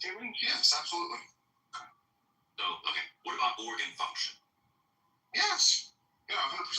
What about immune response? Yes, absolutely. Okay. So how can I then just take what happens in rats and translate it to humans? You can't. That's not only the step. That's why I gave him all. There's two studies. I don't think they were both rats. I don't think the George Mitchell was the second one, the same one. Oh, well, again, but we're taking. I don't know. I didn't read it. I didn't have time.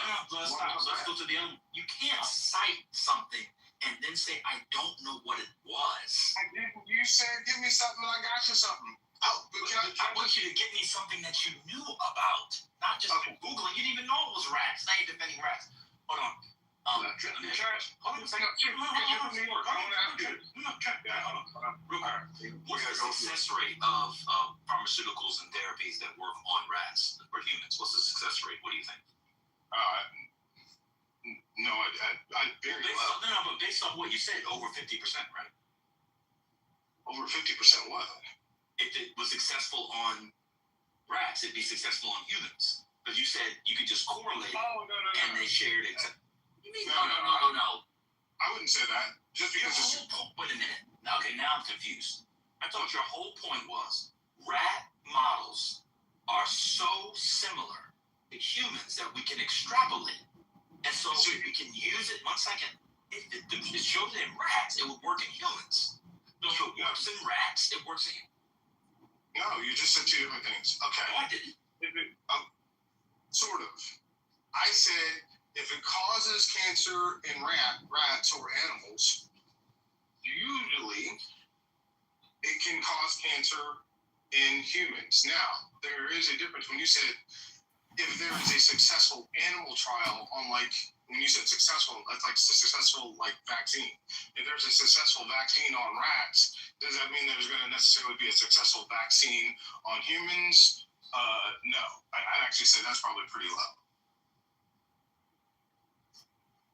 Again, your claim was you can take a rat model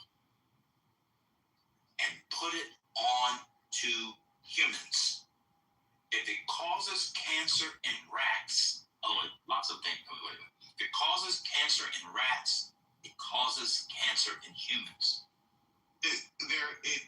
Usually there is a strong indicator, right? If you have a problem, any sort of problem, like I said, it could be cancer, neurological problem, some sort of development problem. If it causes a problem in rats, there is some likelihood, that's why we use lab rats, that it could happen in humans. But again, it's not just the rats. We also have thousands of landscapers, good, hard-working, sometimes the lowest paid amongst us, and yes, sometimes the least educated, that have been using this weed killer and have developed this cancer. And I'm just going to say, because you're from New York, it's the same way that we, figured out that a lot of people that responded to 9/11 developed this 9/11 disease, 9/11 syndrome. My wife told me that. Of course you do. You're done talking, you can't talk, you can't listen. Yeah, of course. You have to get your dumb shit out. The rest of us have to listen to you. Then you go and come back and talk, go back and talk, go and come back. And this is the person First Lady missed. I can't believe y'all missed Trent.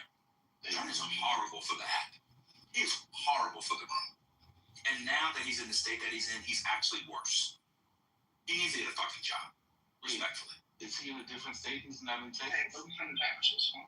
Oh, he's unemployed. Different state in his life.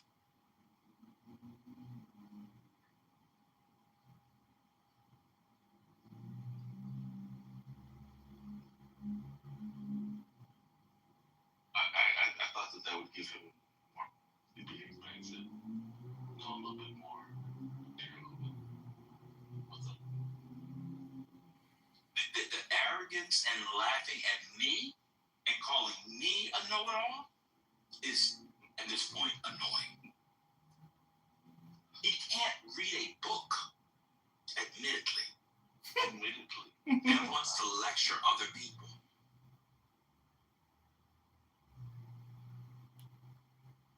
That was Trent, everybody. Trent versus Patty's property. First Lady, Tira, Neoliberal, Igor, Ban, Divine, Tiandria. That was the show, everybody. Another banger brought to you by Ban the Goat, Isaiah the Professor of Bullshit. I hate to be meta. Everything is projection with this guy, especially on Harlem. People will talk about books, novels, and humanistic inquiry as if it's waste one time. Cool, I got it. That's fine. Hello. People like Trent don't know anything. They don't know science. They don't know social science. They don't know humanistic inquiry. They don't know philosophy. They don't know biology. They don't know chemistry. All the things. They don't know anything. This is a man that said that AIs and rocks think. They think.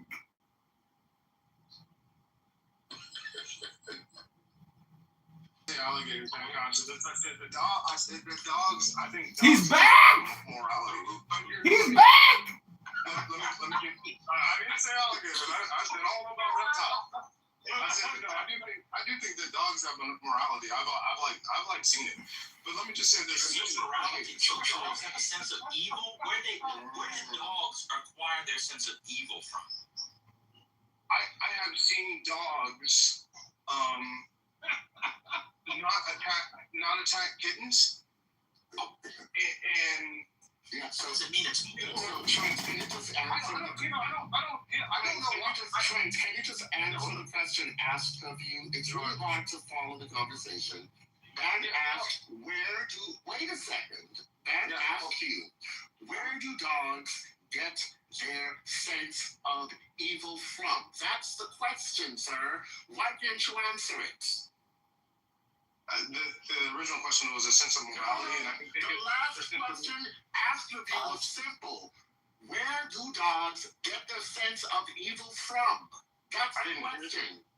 I didn't hear that question. You didn't hear that because your lips were moving, your tongue was still wagging, because you're not interested in listening to other people. You just want to run your motherfucking mouth. And some of us are sick of it. No, sir, I just got you. If you're going to converse with people, you need to learn to listen and engage. But don't act like somebody who's on drugs and too stupid to talk and think. Yeah, I apologize. You don't need to apologize. Do you know what's really bad? A few months ago, I was thinking, I wish Trent were more like his mother. She's reasonable. She speaks in sentences that are beautifully conjugated, but her son, in contrast, is a moron. That's what I was thinking. But he looked good in the suit. I already told you to drop 15. I already told you that. So don't talk about how you look too good in the suit. Okay, hang on real quick, because I got something for Ben. This is from Dr. Nyabon, and I'm going to drop it in the chat for you. Have you read it? No, I haven't even read the entire thing. So why are you pumping it? Because he was just interviewed on PBS, okay? And the question is, it was from Geoff Bennett. It says, so Roundup is one of the most widely used herbicides in the country. What does scientists tell us about the potential health risk? And this is what Dr. I just told you a moment ago. But if you're using anything to support your argument, at least do us the courtesy of knowing what your evidence is about. I can read fast. So Dr. Yeah, you go read it. Go read it. If you support your argument, then believe it. Yeah, let me read it, my man. So Dr. Chana... No, I'm not saying read it to me. I'm saying you read it. Okay, I'm going to read it out loud. No. You don't. I can't do that. No, I don't know. I've already read it. Because you've been talking, so let me just tell you what. No, just you. No.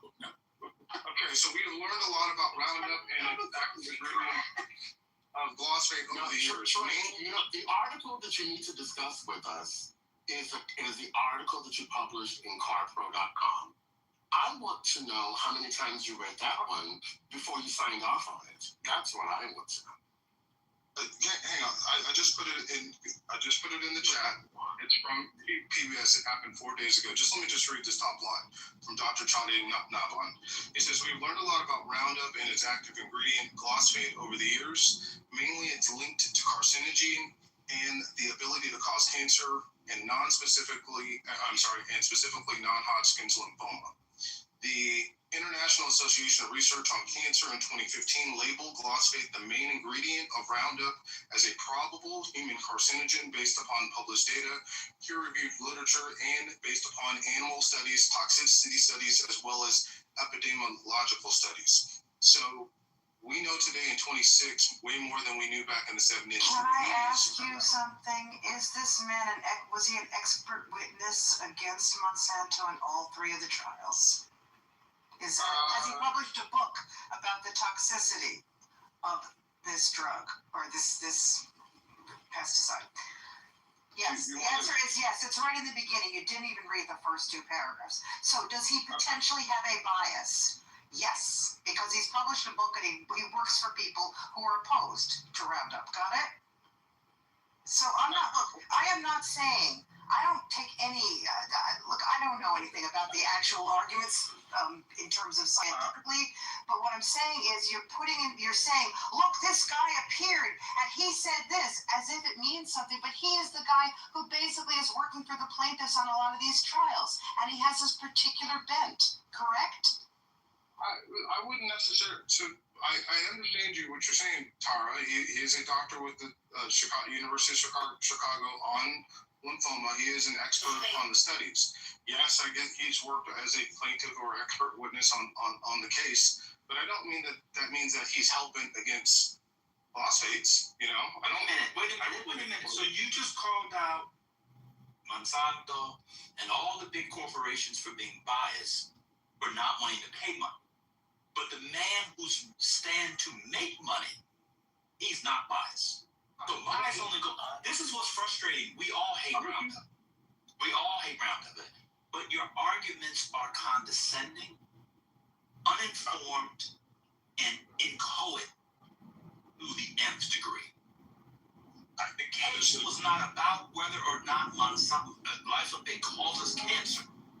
It also will not decide anything about labels for AI, because it's about FIFRA. Now, do you know what FIFRA is?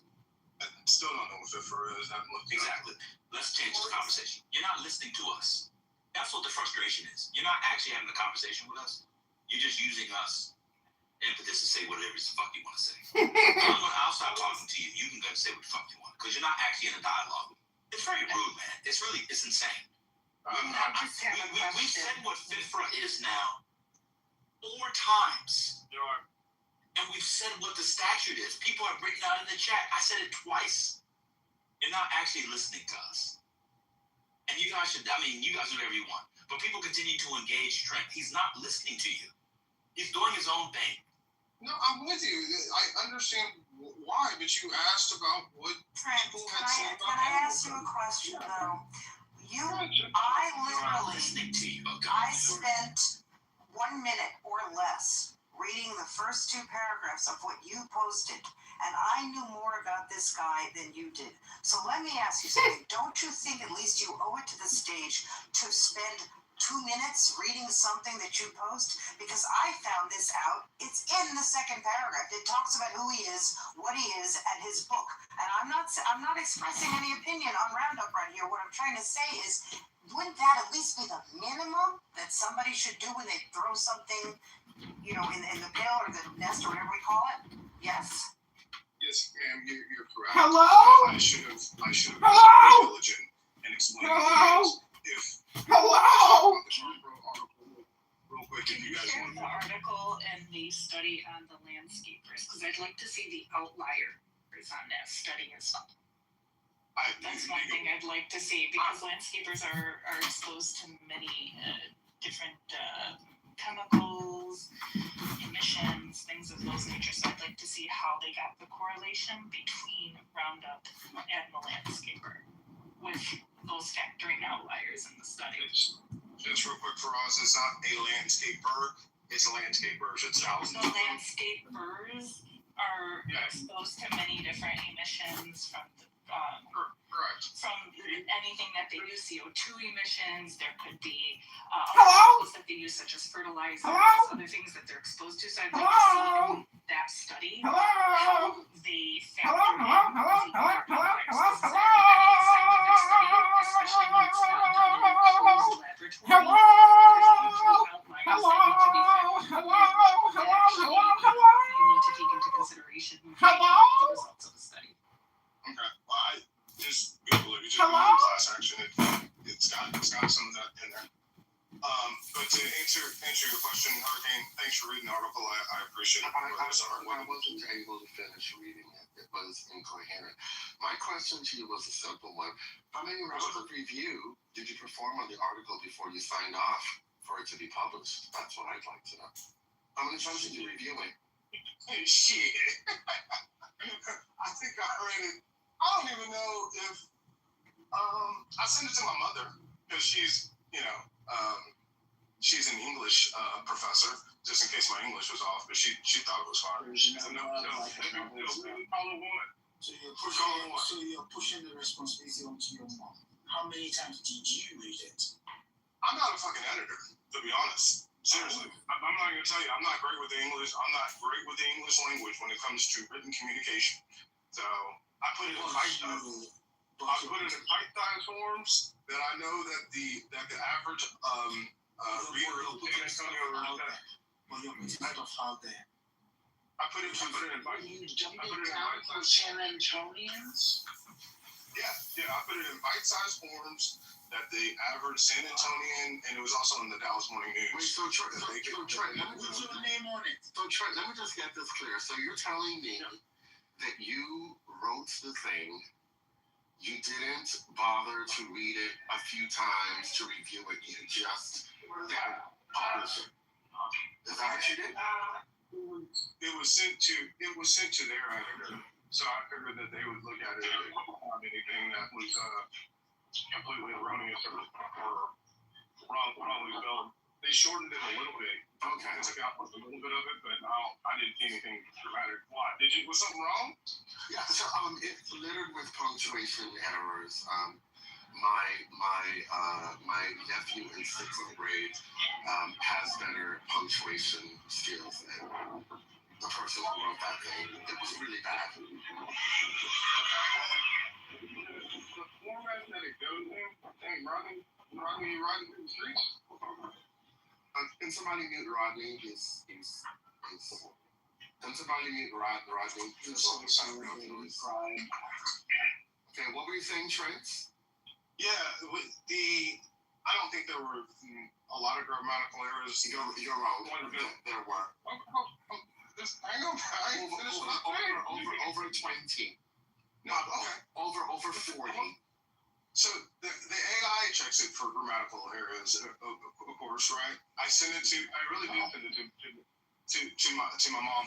But when they put it into like that format where they shrink it down, like into their you know what I mean, when they shrink it down to like mobile format, I can't say I do see articles get changed, but thank you for pointing out. I'll try to do that one.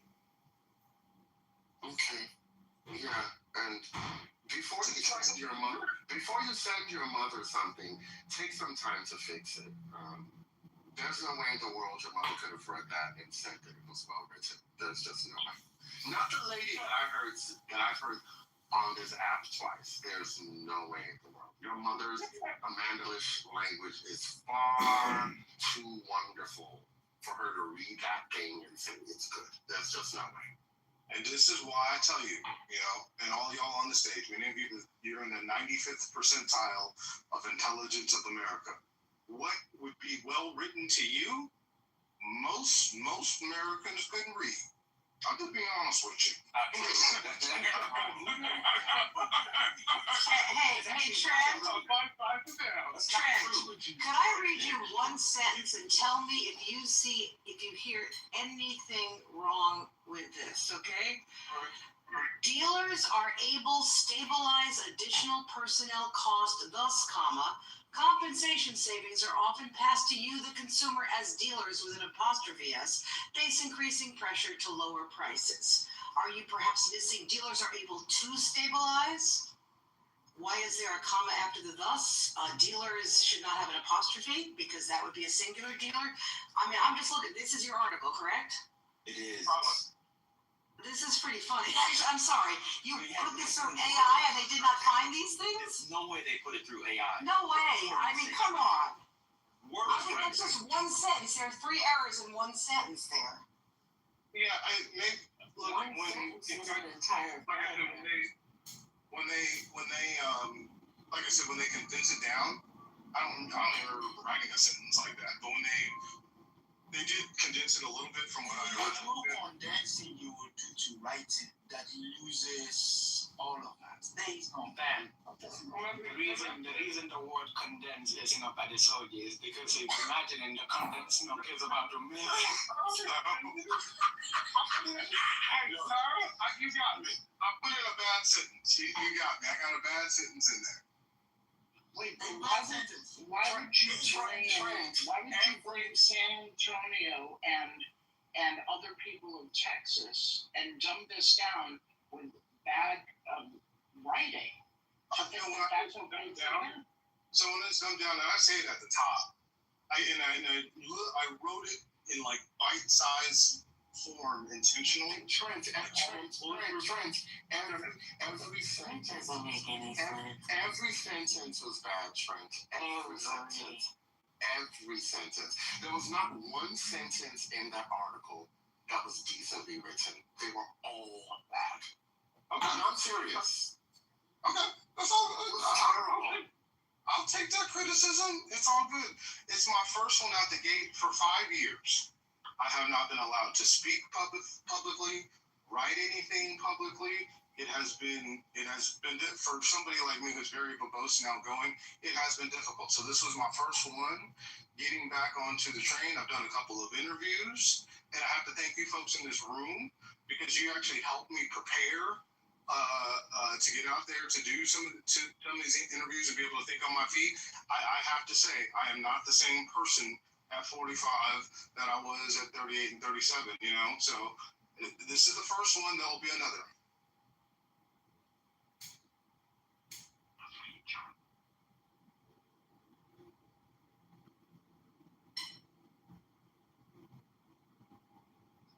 I don't know if they announced it yet. Let me go look.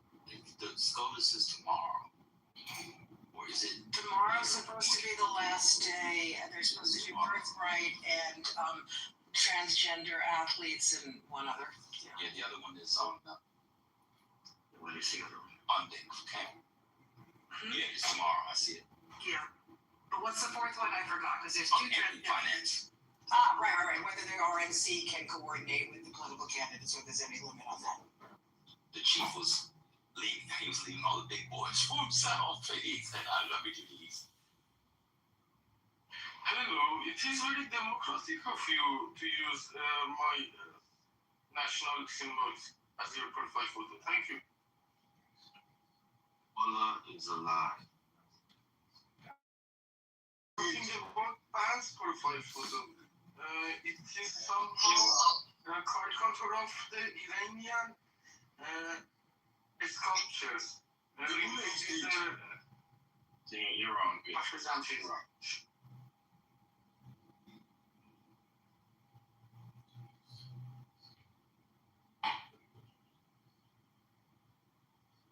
And Ben, you're right. The Trent show does suck, but we have established that there are rat trials. Yes, we've known that, and in fact, what I found after that is it came out in 2015, and there have been many studies in the decade refute that study and refuse to make the same conclusion. That's how science works. And so, but they're not all paid for by Bayer or Monsanto. Like, there are actually people who just do it. But you can't bring in a person who was on the side of the case and pretend he's neutral, but the other people aren't. That's But true. you didn't say that. But you Didn't know that because he didn't read the first paragraph, which is. You're right. All right, well, we're asking you to not come in and act arrogant and a know-it-all when you admittedly don't know anything. Just kind of chill out, man. You know what? It's just kind of chill. Oh, okay.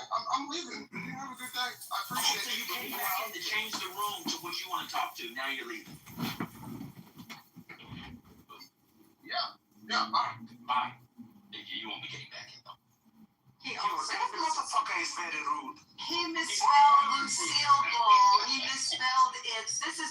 This is unbelievable. I'm sorry, I'm reading this. I'm laughing. Lucille Ball. No, he did not put this through AI or anything. And his mother didn't read it either. No, there's no way. His mother would have known how to spell these things. Oh my God. I almost was gonna be like Hurricane, be nice, but he's actually very rude. We give it to his mommy. Like, what the fuck? He gave it to her after it was published. Exactly. To give you. And if a black person doesn't have the ability to show a bank that I will repay you, the bank is never going to extend you a line of credit. So it's cool to have cash, but credit rules this country. That's why we so far in fucking debt. So until we learn how to pimp the credit system, we're always going to start 10 steps behind. Let me ask you a question. Instead of that, we're good. Let me ask Brandon a quick question. So, just real quick, Kat. So Brandon, financial literacy, would you consider that more of a masculine area or a feminine area? Masculine for sure, because 9 times out of 10, the man is the one that's making the money. Like, the women may pay the bills, but you have to have a say-so into it. And like, for black men, those conversations in the barbershop should also include financial literacy. Most people Right. don't So have it, wait. Okay, so this is the point I'm trying to get at. So again, that's a masculine arena. When you're looking at the black community, who runs our community, the men or the women? The women. Oh, I tell you, the women. Okay, so here's the thing. Another question: who holds the most debt in this country between men and women? Women. Black women spend more money in the country. No, exactly. So would you agree with Kat, Brandon? I agree with you. Right. Women have a spending issue, but I will say Specific women. hold on. Bro. Hold on. Single black women. They spend the most. They kicked to the goal. I get your point, Cap. You might have got kicked out of the room by accident. You might have swiped out of the room by accident. But what I will say is every point that you're making to push back, the women are controlling households, women are overarchingly more in debt, but part of that, because you can cherry pick stats, part of that debt also includes black women are more educated than any other minority of women. So some of that debt that you're talking about, the being in debt, comes from being educated. So look at the quality of educational brand. Yeah, educated just means you paid a school enough money to hand you over a piece of paper. You know damn well. I'm guessing by the way you articulate yourself, you're college educated. Am I correct? 100%. Okay. And you know damn well these colleges ain't performing at a collegiate level the way that they should be. What you mean? It's as long as you pay that money, that school's getting their money, and you show up and turn something in. A degree. For most of these, you're gonna get a degree. And I'm not saying MIT, I'm not saying Harvard. I fully understand what you're saying. Average college that most of these black women are going to and so-called getting educated from, as long as you pay that fucking money, that school gets that money, and you show up and you turn something in, you're getting a fucking degree, bro. But what I will push back on you, like what I will push back on you on that would say conversation, please, bro. is education is pushed on women far more than it's pushed on men. So here's what I would challenge black men on. We understand that there's a double standard between raising black boys and raising black girls. It's a fact. The same amount of effort that we put into black women as young girls, you in turn have to put in black men. If you want a better quality man, you don't fucking grow that at 21, 22, and 23. But there's a caveat in that. There's a caveat in that statement, though, Sig and Brandon. If you add those brothers that are going to trade school, included with the college brothers, it's almost equal to the women that are going to college. So it's not that these brothers aren't going to college or not getting some type of education. They're just looking at it in a different lens. Which I can't even knock these brothers, but at the same time, a lot of that college shit, they're going to college for these degrees, right? And these degrees don't even pay out. Like they're literally going to be in debt. They're literally going to be in debt for the So again, if you're missing this point. Like you gotta understand the problem in our community. Like what he was saying is, women get guidance, boys don't. Let me give you an example. College wasn't optional. College was not optional for the females in my family. That it was set fast from the day they was born. It was set on a path. When we got to our junior years and senior years in high school, we had an opinion on what we wanted to do, and that's when most of my cousins ruined their lives because they was actually allowed to get an opinion before their brain actually did it. You understand what I'm saying? And what you gotta understand, bro, is that it all comes back to family structure. No matter how we keep moving this goalpost, right? When you see these men being raised by women on their own, they are bound to be losers. Oh, that's the point. Yes, Captain, and that's right. And that's one of these traits being a man. Like Brandon, how many times as a man did you learn when you was growing up that results is results and nobody give a fuck how you feel? You learned that early in life. Nobody. But I also will say I was raised by a single black woman, but she understood the importance of what it was to be a man. So, like, I think that the part that I agree wholeheartedly with what you guys are is a lot of these women that are raising single black boys are treating them as if they're their boyfriends, their helpmates, so on and so forth. So they're emasculated. And again, I am not disagreeing with you guys. But if you're talking about a solution-based program, and I don't disagree with Mr. that we have black men going into trades that's almost the equivalent of going into college. What I will disagree with is you don't have a disproportionate amount of 18 to 25-year-old black women being mass incarcerated at the same rate that their counterparts are being locked up. So now when you look at how many people in our community that are males that are part of the system of prison, that eliminates them from society. So when you talk about the breakdown of the family, when you talk about the disruption of the black community, mass incarceration, and then if I do my time and I get out, not having the ability to get gainful employment, not having the ability to go back to school, not having the ability to get, because now you have to depend on somebody giving you an opportunity and taking a chance on you, which hell, the college educated ones of us, they're not even given an opportunity and a chance to. Let alone a felon. So now, hold on, Captain. So now when you talk about those folks finding somebody that's willing to take a chance on them so that they can become a rehabilitated, reproductive person in society, like the conversation is much more nuanced than it is. This is why we're failing as a community. There's not another segment of men outside of the black male from 15 to 30 that deals with mass incarceration the way the black community does. But you gotta ask the question. The majority of these mass incarcerated black. You just said you was raised by your mom, right? Yeah. Let me ask you, are you married? Yeah, 25 years. So you are the person that ended the generational curse. 100%. But I know I wasn't going back to the hood that I grew up in. Listen to what I'm saying though, right? Go ahead. It's not a lot of women without a man in the house that's gonna be able to do what your mother did. Let's just be for real. Right. I want you to understand that you're an anomaly. So I love what you've done with your life. You're a super smart and articulate brother, right? But like the reality of it is, most niggas that grew up in that same situation will be the anti-you. They'll be up here making excuses. They'll have kids all over the place.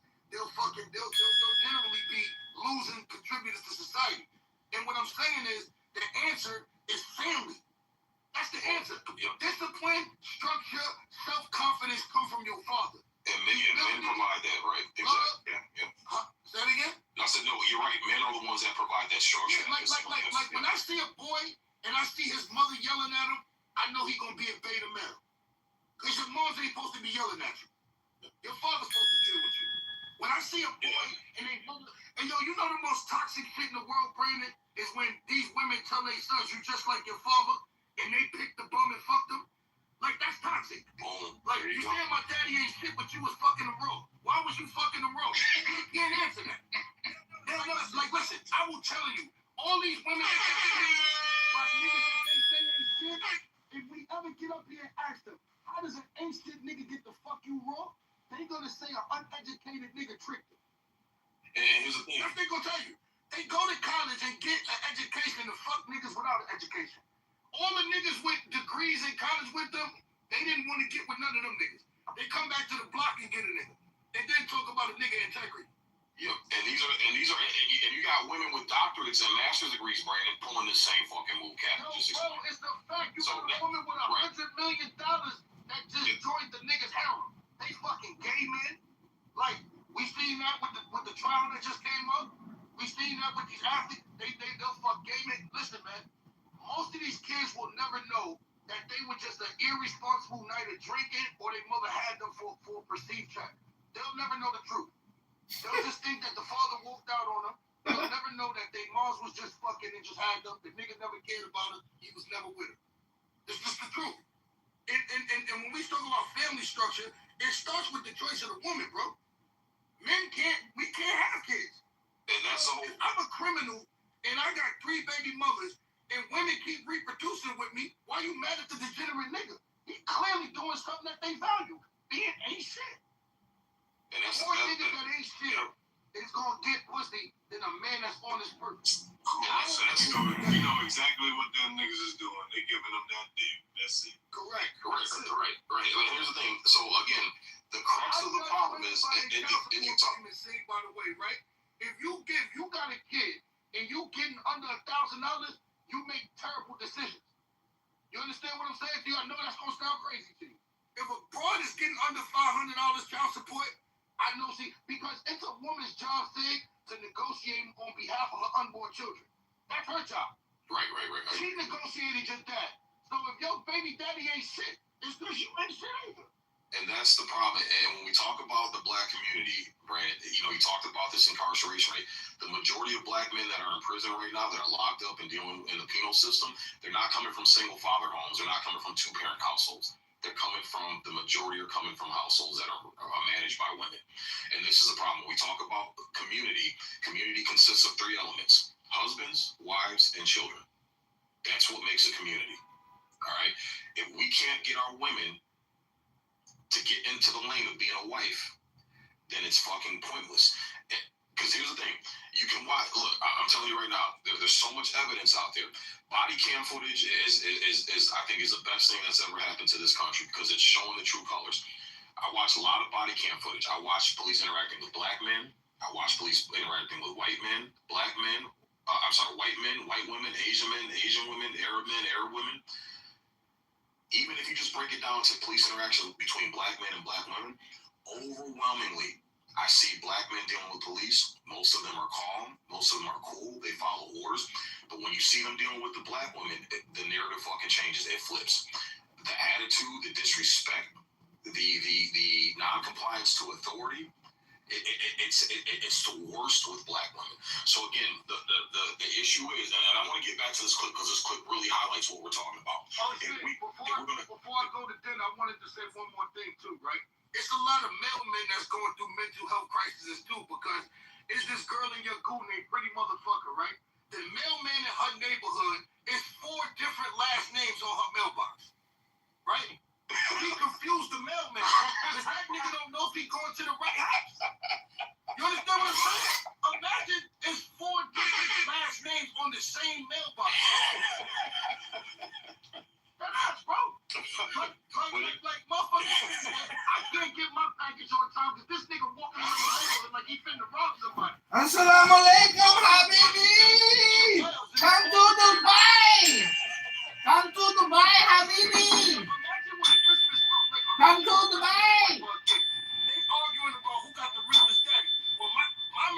Your daddy was cheap when he was broke. Come to Dubai, Habibi! My daddy lived with mommy. My daddy lived with mommy when I was 8 months old. Your daddy was gone when she was pregnant with you. They having fights about who daddy is the bigger bone. But what's that they got to do? Because we would.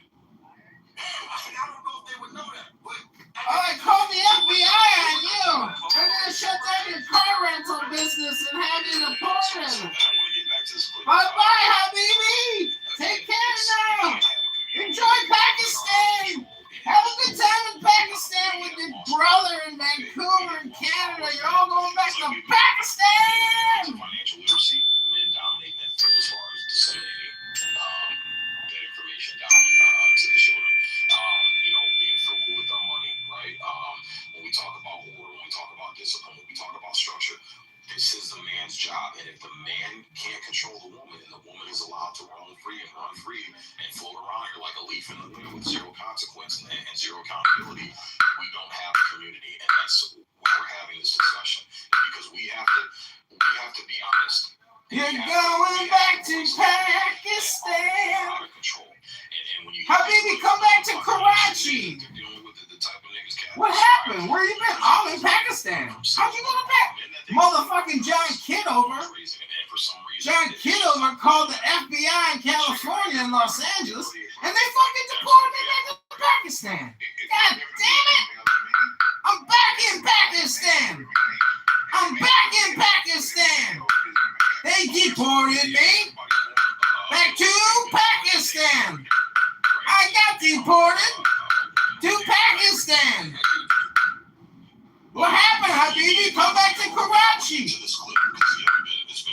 Hello? Hello? Hello? Hello? Hello? Hello? Hello? Hello? Hello? Hello? Hello? Hello? Hello? Hello? Hello? They finally kicked me. Ooh, that was a good one.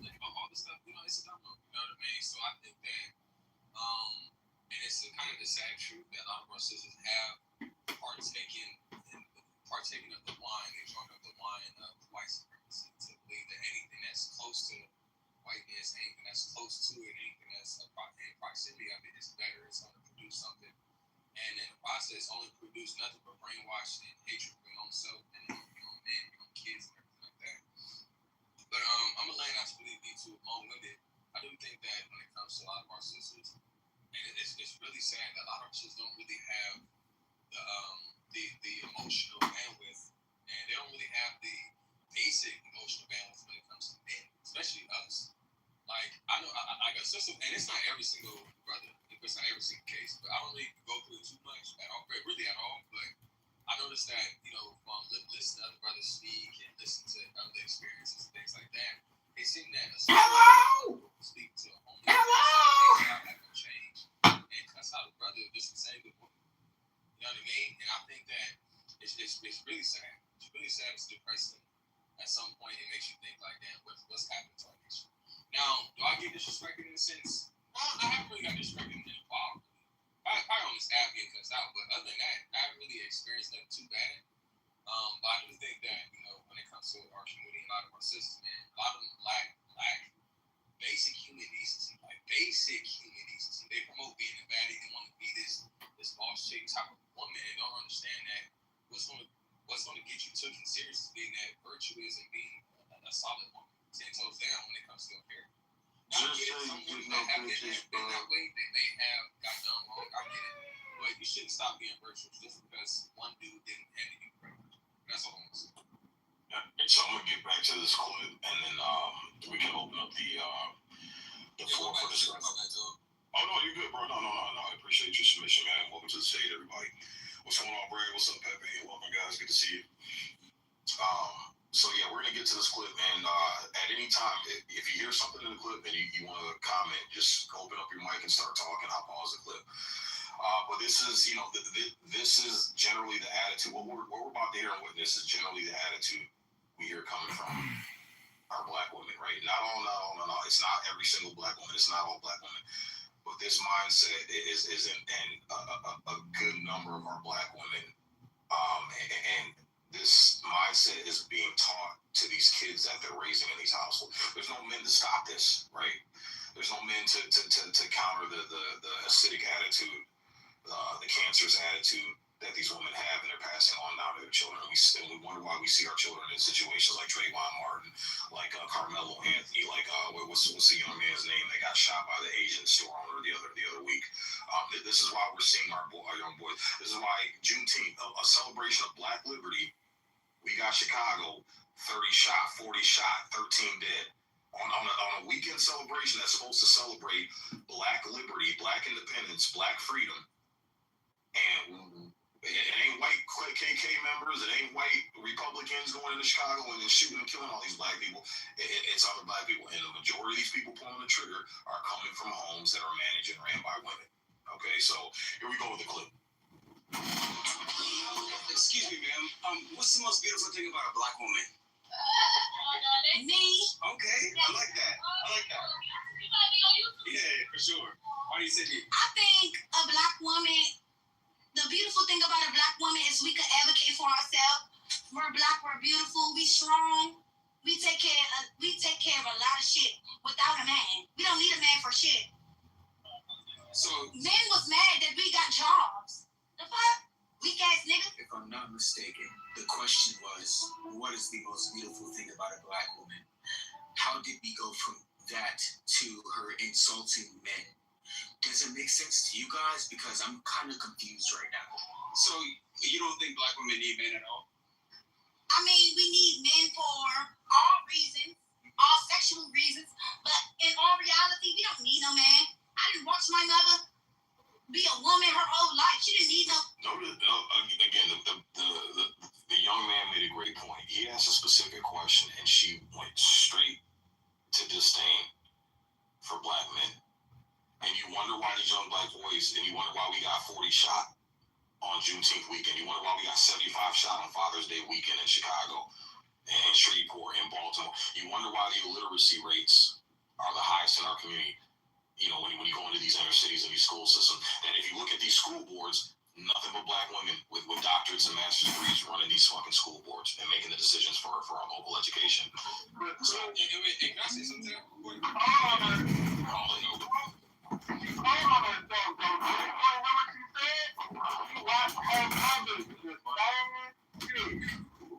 watched her mother. I watched my mother be a woman.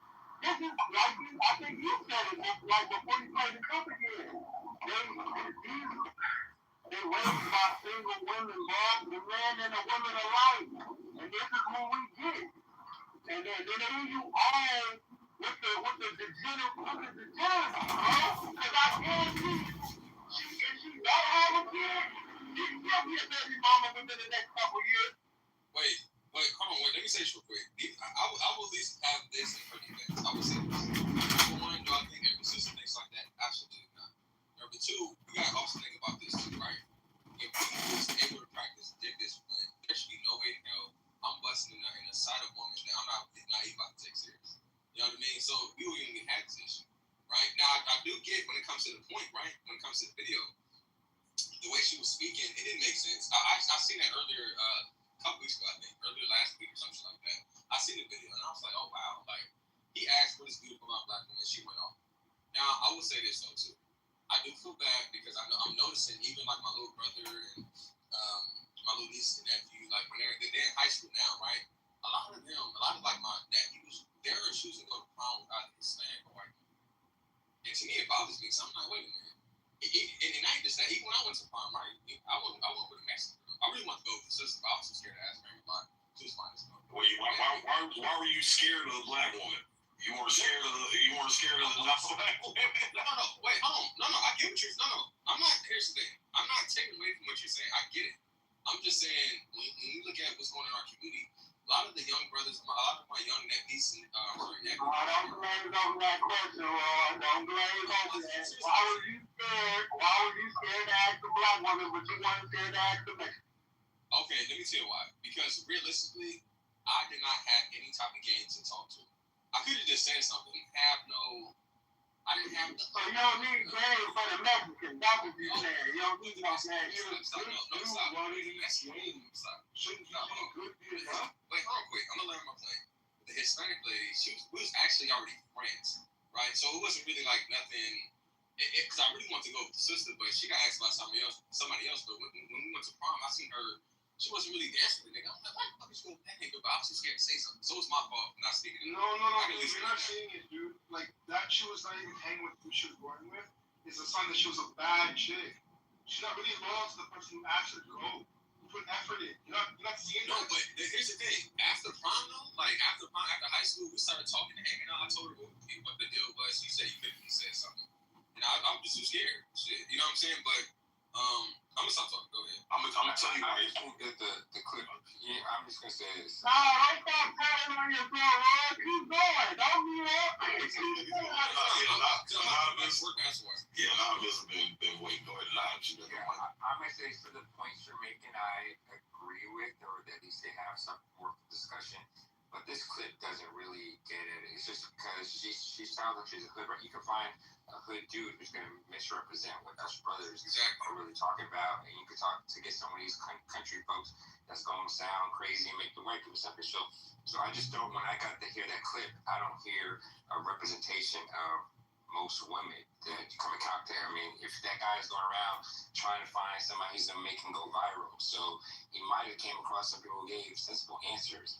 She the one who gave the most interesting answers that would make a type of discussion and his thing get more views and get more money. So I'm just saying that I agree with your point, but I agree with some of the points. I just don't know if that clip is really going to capture what really is going on in the community. No, and that's okay. No, it ain't, man. Because when you say that, this ain't enough. So guess what we gonna do, see? We gonna find 10 more motherfucking clips from 10 different niggas, and they all gonna be the same. Well, no, he's got a fair point. So he actually has a fair point. And you do have to have some discernment when you're watching these videos, because these videos, the purpose are to get views. So he is right. There is a possibility he could have went up to 20 other black women, and they did give sensible answers, but he picked the most controversial one, the one that's going to get the most clicks. So no, the brother's got a fair point on that. But here's the deal. And we'll use Clubhouse as an example. Actually, today, this room as an example, we've had several women speak on the stage, okay? We had 2 black women that came on the stage, and before them, several other non-black women spoke, and they were respectful. They waited their turn. They didn't raise their voice. They didn't cuss. They didn't act masculine, right? And the 2 black women that happened to come on stage first happened to curse, happened to be very masculine in their articulation, very disrespectful, interrupting. They displayed behavior, and it's funny, the disrespectful, non-feminine behavior, you think it's a coincidence that in this setting, it happened to be the 2 black women that displayed it first when all these other non-black women spoke and didn't show the same type of behavior? So I see what you're saying, Anonymous, and I think your point is valid. But again, we got enough examples, and this happens in real life, right? That when you're going to get disrespectful, unruly, and insufferable behavior from a woman, you're more than likely, your odds are you're going to get it from a black woman first. And I think that kind of goes to the point of what I was making about the brother being scared to ask black women, because black women typically are harder to approach because they have an unrealistic expectation of what a man's supposed to be. And I'll give you an example. When I was younger and I started going to the clubs and shit in my late teens, my late teens, I used to go to the black clubs in Detroit, right? I used to go to St. Andrews and River Rock. It was very difficult to approach black women. And I noticed the niggas that were driving the Magnums, the niggas that were driving had the chains on and had the Sean John outfits and looked like dope boys, looked like they had some type of fucking money. You know, these niggas were hood rich. They were the ones that got the shot at the women. The normal blue collar niggas that just dress, normally. I can't let you do that, man. I was in those clubs with you, and I wasn't a dope boy. I can't let you do that, man. I was Maxie's. I started out at Maxie's at 15. I'm from Detroit too. Okay. I can't let you.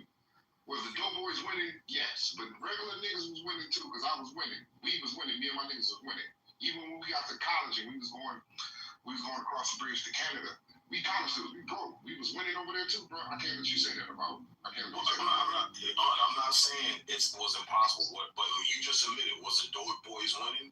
Yes, the Dope Boys had a better shot than the average clean guy that had his shit together. That was coming up.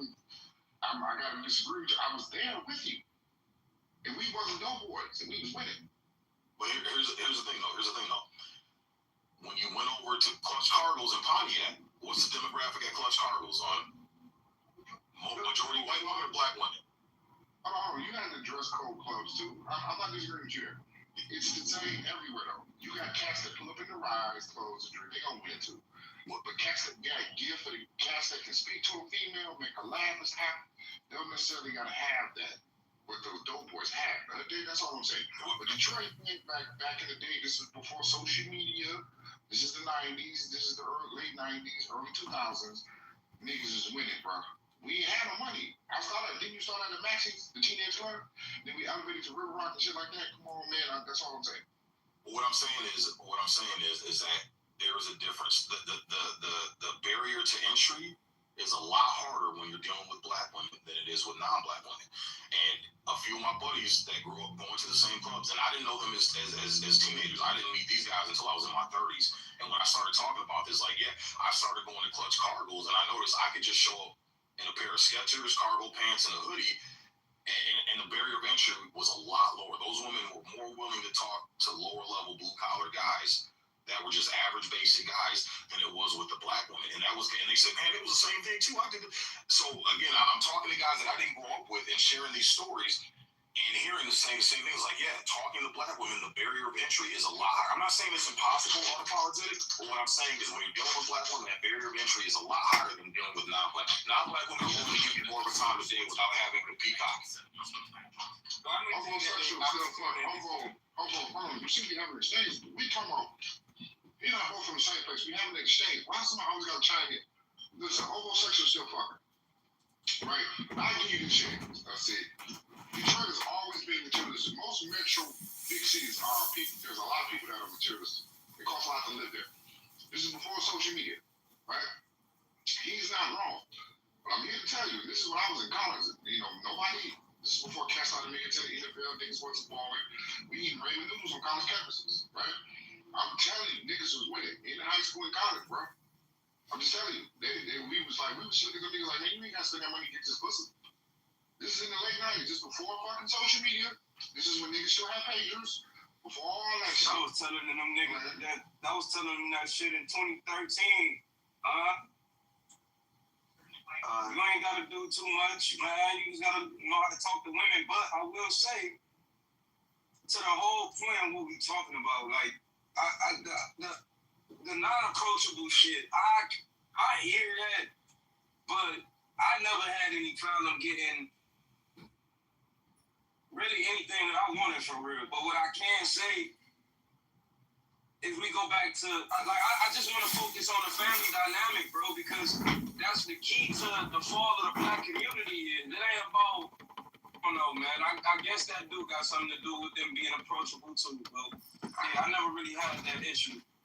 I have a Sergeant. Sorry to interrupt. 1 second. Sorry to say, can you check the air, please? Yeah, I'll check the air. Yeah. Go ahead, Sam. Did you want to chime in? Then we'll get back to the I thought that was law. I see that. Close your eyes and get comfortable. It's time to breathe deeply and relax completely. Breathe deeply and relax completely, allowing the quietness of spirit to come in. Feel the blood flowing through your arms and legs, through your body and mind. Relaxing, relaxing, relaxing. Take a deep breath. Hold it as long as you comfortably can. And then let it out slowly through slightly parted lips. And when the breath is all the way out, contract your stomach muscles and push it even further out and further out. And then repeat this process of breathing deeply and relaxing completely. And if any outside thoughts should come into your mind, simply brush them aside and return your concentration to the sound of my voice and breathing deeply and relaxing completely. Breathing deeply and relaxing completely. And now use your imagination and feel your body relaxing one part at a time in response to my words. Play the role, play the part, and mentally relay the relaxing suggestions into that part of your body and feel them take effect. Feel your body relaxing, relaxing, relaxing. And the relaxing sensations are now coming into the toes of both of your feet at the same time. Moving right on down into your arches, into your heels, and on up into your ankle. Completely relaxed, completely relaxed. And these soothing sensations are now moving on up your legs to your knees, relaxing all the muscles as it goes. And on up your legs to your thighs and to your hips, just completely relaxing. And your full attention is on the sound of my voice as the relaxing sensations move into the fingers of both of your hands, relaxing your hands,